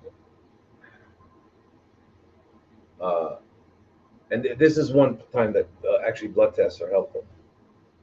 So you want to look at T4 and T3. You want them to come down into the normal range. So now, but her enzymes remain really elevated. Her enzymes remained elevated. I'm not enzyme. I'm sorry. Her antibodies remained elevated, but her thyroid test, her thyroid function test, came down to normal. So we had suppressed the output. All right, the antibodies remained the same. Okay, so she would, the medical profession would have said this person still had Graves because they think that it's caused by the antibody. So anyway, we continued to do this for about 3 years, and I would adjust. We finally came down to, and I would adjust the amount of iodine, really looking at her test basically. So if I noticed that her tests were she was getting even low, then I would pull back on the iodine, not give as much. So we got down to about 50 milligrams twice a day, finally, which is still a pretty high dose for any of us. And that she stayed on that maybe for about 2 years, and finally she didn't need any iodine because she had plenty in her body, and she had enough so that her thyroid could do what it needed to do. And after about, as like I said, like 5-6 years, the antibodies came down to normal too, because they were a reaction to this process. The antibodies came down later, but I didn't worry about those. High antibodies mean nothing in this situation, as long as the problem that we're talking about has been resolved. All right? Pretty amazing. So I don't know what they're doing. So with you, no, food sensitivities have nothing to do. And you don't have sensitivities to food. You've got leaky gut. That's what that is. But please understand that. So you need to heal your gut before you even do any of these tests. Otherwise, you might find out that you're allergic to everything, or and it's not, because when they usually have people that are alert, that's claimed that, or they're told that they have food allergies, they put them on rotation diets, which means they're going to eat just these things for a few days, and then they switch it off. The reason they switch it off is because once you're eating something for a few days and you start to it's a leaky gut, meaning it's being absorbed. The molecules are being absorbed and they still haven't been completely processed into the blood and causing a reaction. So you switch them so that you don't get to that point, but you haven't solved the problem. So we'll talk about leaky gut on another time, but no need to do food sensitivities for this. But if we don't need any other triggers. No, we don't really have to worry about it, Renee. All we have to do is do the iodine. That's the answer to Graves, to this whole situation. So you get the Lugol's or the iodoral. It's hard to find Lugol tablets, or iodoral, Iodoral, and they'll usually come in 25. You can maybe get 50 milligrams, and you're going to take like 100 milligrams. I don't know where you are in your process, so stop taking whatever poison they're giving you, and take these instead. And you'll know you're not taking enough because you'll start to feel it, and your thyroid will go up. So you can take whatever it is. It might be 100 milligrams 3 times a day, twice a day. You don't know. It might be 75 milligrams 3 times a day. You've got to find what you need to be comfortable, right? And then once you're doing that, realize that you are dealing with the fundamental reason that this came about in the first place, and that is an iodine deficiency. So that's going to be now what this lady in Shanghai, what they need to do, everyone needs to do, is once you have replenished your stores of iodine, so even if you're hypo and it doesn't take as long, then you want to go on a maintenance dose, which is Lugol's. They make an iodoral. They make a 12.5 milligrams. That's maintenance, because the Japanese eat 13.8 milligrams per day in their food they eat. So, not in the microgram level that we're told that our recommended daily allowance is enough not to allow you optimal function. Anyway, so that's it, guys. Holy Cop, it's 9:15, and I hope we can start. I want to do a show on X. I want to do a show where I can actually be uncensored. I just want to show on a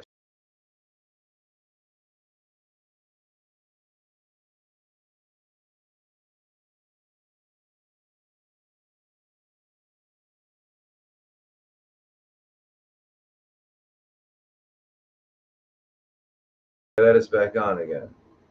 Yay, we're back on. How come they keeps going out? Keeps going out. What is that? Anyway, so I don't. Okay, so on X and X mainly Rumble, but I want to do a.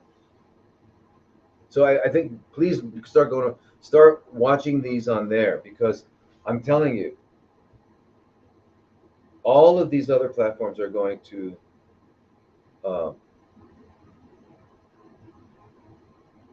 not work someday. So just let's get away from them now. Get out of the habit. I mean, for with me, just don't watch it on Facebook and all that stuff. Just start watching it on Rumble or X. Let's just get in that habit, because one day this won't be here. I won't be able to talk to you. But what I want to do is like a format. I don't know what it'll be, but some sort of format where I can talk about stuff. But I want to answer your questions in real time instead of having to deal with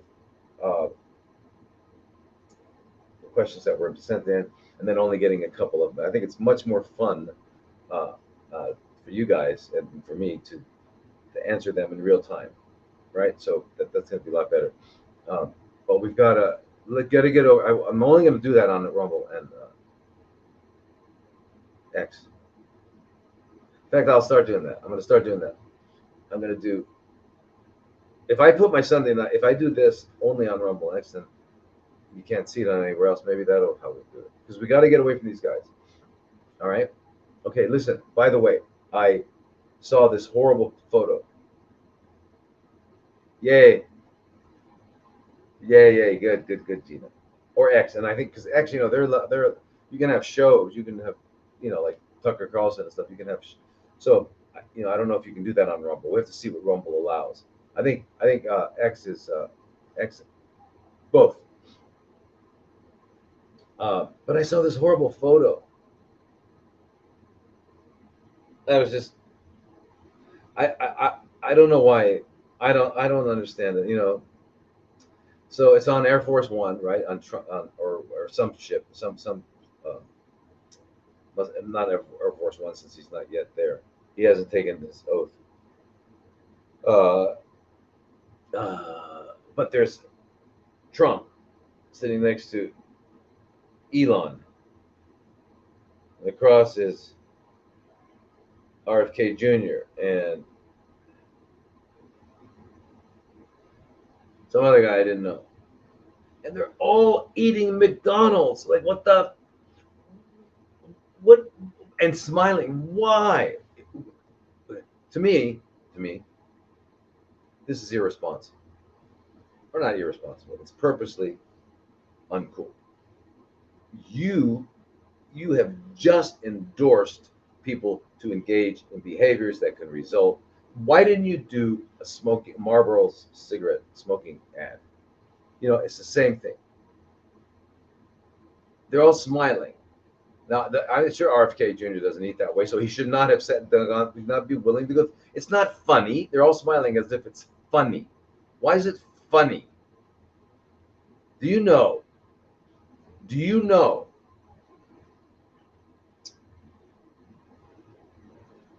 that a millionfold more deaths have been caused by this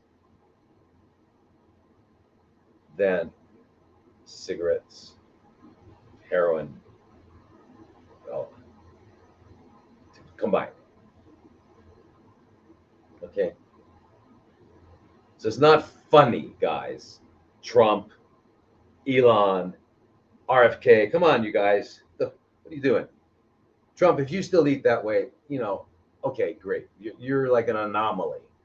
You're, you know, if that's, you know, keeps you going, great. I mean, because you got a lot of energy, you look great.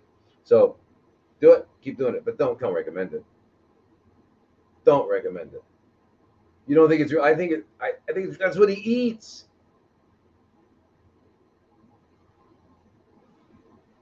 I hope it's not real. He eats that and KFC. You know, KFC, right? You know that means killing friendly chickens is what it means. Because they used to call it Colonel Sanders, but then that offended people, and anyway, we wound up with killing friendly chicken.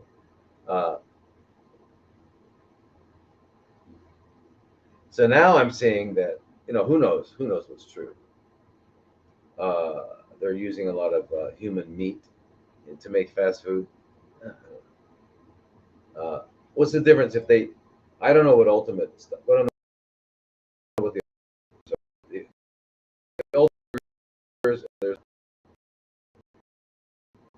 burger. I'm not sure how they make that. Are they using? Are they cloning human muscle cells or cow muscle cells? Are they cloning it? I don't know how they make it. So it's real, but it's just what didn't come about through birth and all that. Is that it, or is it? I don't know what they're doing. Whatever they're doing is like. Here's the thing. We are biological entities, and our bodies are made up of carbon compounds and some non-organic compounds such as sulfur, oxygen, hydrogen, and nitrogen, phosphorus,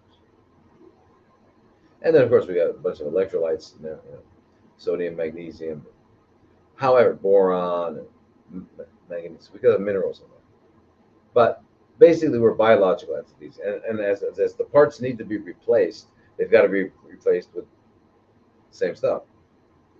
So I can't eat. I couldn't grind this bottle up and eat it. I couldn't eat aluminum foil. I couldn't eat saran wrap. I mean, I could. I eat all the things, but I'm not going to get any value out of it. Right? Not going to get any value. So only thing I'm going to get value out is if I eat something that has the substances I need, my body needs to replenish itself, and that's going to come from where? From nature. Nature produces that stuff. The laboratories don't. They can't produce these things. They can't. So I got to eat things from nature. Now, how do I want to eat these things from nature? Do I want to eat them the way nature presented it to me? Since I gotta assume that nature kind of knows what it's doing, or do I think that we need to modify what nature presents to make it better? And how do we know it's better? How do we know? How do we know it's better? What does better mean? All right, so is that what I need to do? Is do I need to take something from nature and modify it and then eat it? Here's what I think. I look around, I see, well, here we have a planet. I have all these animals, creatures. Let's say that we don't mess with, that are just living their lives in the wilderness. And that's what they're eating. They're eating what nature has provided out of instinct. Uh, and they've been around quite a while and they keep reproducing. So uh, they don't get these chronic degenerative conditions that we get. So I've got to assume that, yeah, based on that stuff there, I'd probably be better off to eat stuff that is made biologically produced, right? I mean, wait, is this like far out for people? Like, this, does it make sense that we should eat things that grow rather than things that come from a package? Does that make sense, or does that not make sense? Um, there are people that doesn't make sense. So you guys got to go sleep. You guys, I'm sorry. Oh, you can't sleep during the full moon because I was told it's because parasite eggs are hatching. Yeah, they're connected to the moon, but I don't think that's why you can't sleep. Full moons are also they're energy. There's a lot of energetic. I don't know. Also, Gina, what is your Earth? What are you? Were you born between June 21st and June 20th and July 21st? But in any water, usually water signs are more susceptible to the moon. And so, just so you guys, there's those of you out there who are, if I don't see it, it ain't real. I gotta touch it. It's real. You know what I'm talking about? I want to hear out there. Okay, so astrology. Oh my God, what's he talking about? The moon. Go, you're Gemini. Great. Okay, cool. Me too. Um, so we're not that affected by emotion. I mean, I'm not. I mean, we can pretty quickly take an emotion and stick it up there, and don't have to deal with it. I'll deal with it a couple years from now. Anyway, um, but still, there's a lot of energy. For example, we know if you're working in an emergency room, you don't want to be around on full moons. Labor and delivery, when you're working in labor and delivery, you don't want to be on call that night. You know, before I was did internal medicine, I did obstetrics and gynecology. Because I thought that this would be the way I could do both surgery and uh, primary care together. Wow, it's the only specialty that allows it. So I was doing obstetrics and gynecology. I was at a good place. I was at Columbia up in New York, and they wouldn't. I couldn't do anything else. I couldn't write an order for that. I couldn't read an EKG and say it was normal. Oh no, you got to call the medical resident. I said, but I learned how to read. No, you can't do it. So I realized if I stayed in that, I'll tell you this one story. This was the end. When I quit. Uh, I was in a clinic. We're up in it's up in like Harlem area in New York, and I had a woman come in for her some regular checkup. So I examined her and did the whole history and physical, and uh, and then I was presenting it to the professor, and I said, you know, uh, I presented the way you're supposed to be. You know, we have this is a 24-year-old uh, African American female. Blah, blah, blah, blah. So the way you're supposed to present it. So I did, and I said, she's got a new murmur, heart murmur, and which, by the way, if you have a murmur that you didn't, if you didn't have a murmur, now you have one. Why? The usual why uh, is endocarditis, an infection in the heart, which is rare unless you shoot drugs in your arm. Okay, so drug addicts can wind up getting endocarditis. So I said to the guy, I said, listen, she's got a new murmur, because I mean, and I'm basing that on the fact that the previous doctors wrote that there was no murmur. Now I know that doctors just fake that stuff. They don't even, they might not even have listened to the heart. But anyway, so based on that, I said there's a murmur. Like, got a murmur now, and so it must be new. and she's in the category. She lives in the area that we're going to have to rule out endocarditis. You know what he said to me?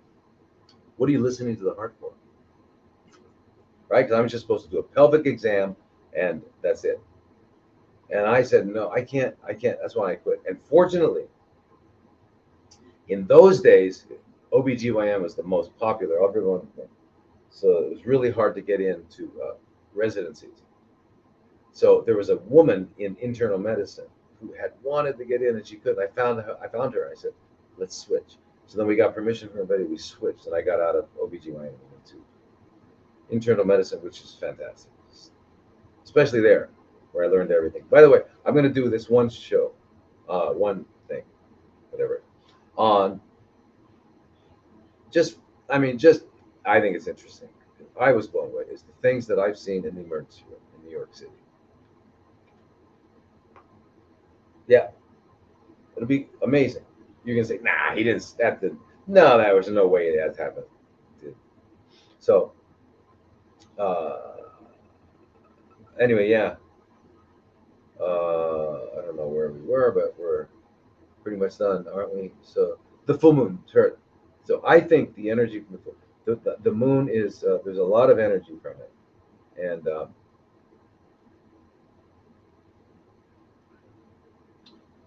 so you wonder if you're getting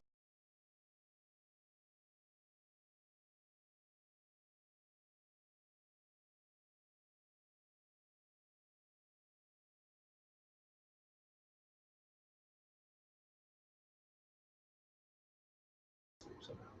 Uh, but yeah, the parasite eggs can be done, but that's not why you would sleep, because they're hatching all the time anyway. They're not just on that night. They're in a cycle.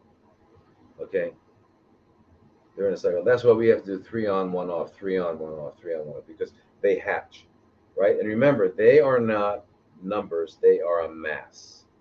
All right. There are parasites that can lay up to 70,000 eggs per day. Flat tapeworm. Okay. Now each egg can be 20 to 70,000 worms. So, you know,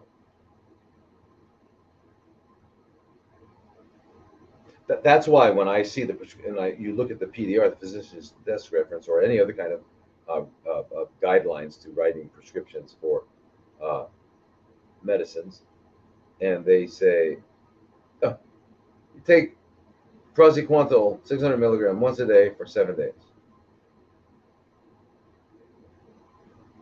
Or whatever it is. It's way, way, way underdosing.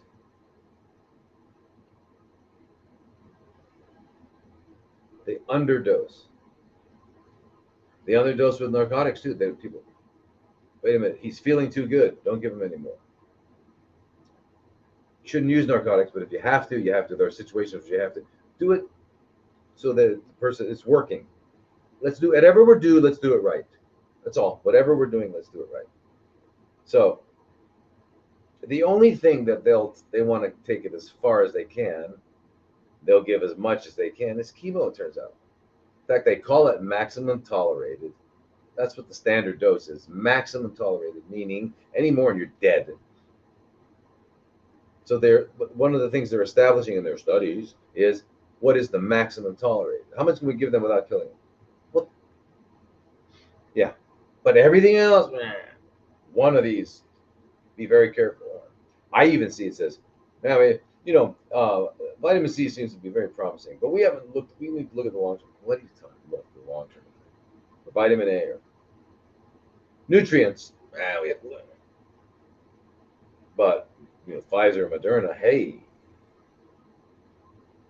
listen, guys, ladies, gentlemen, and everyone else. We live in uh,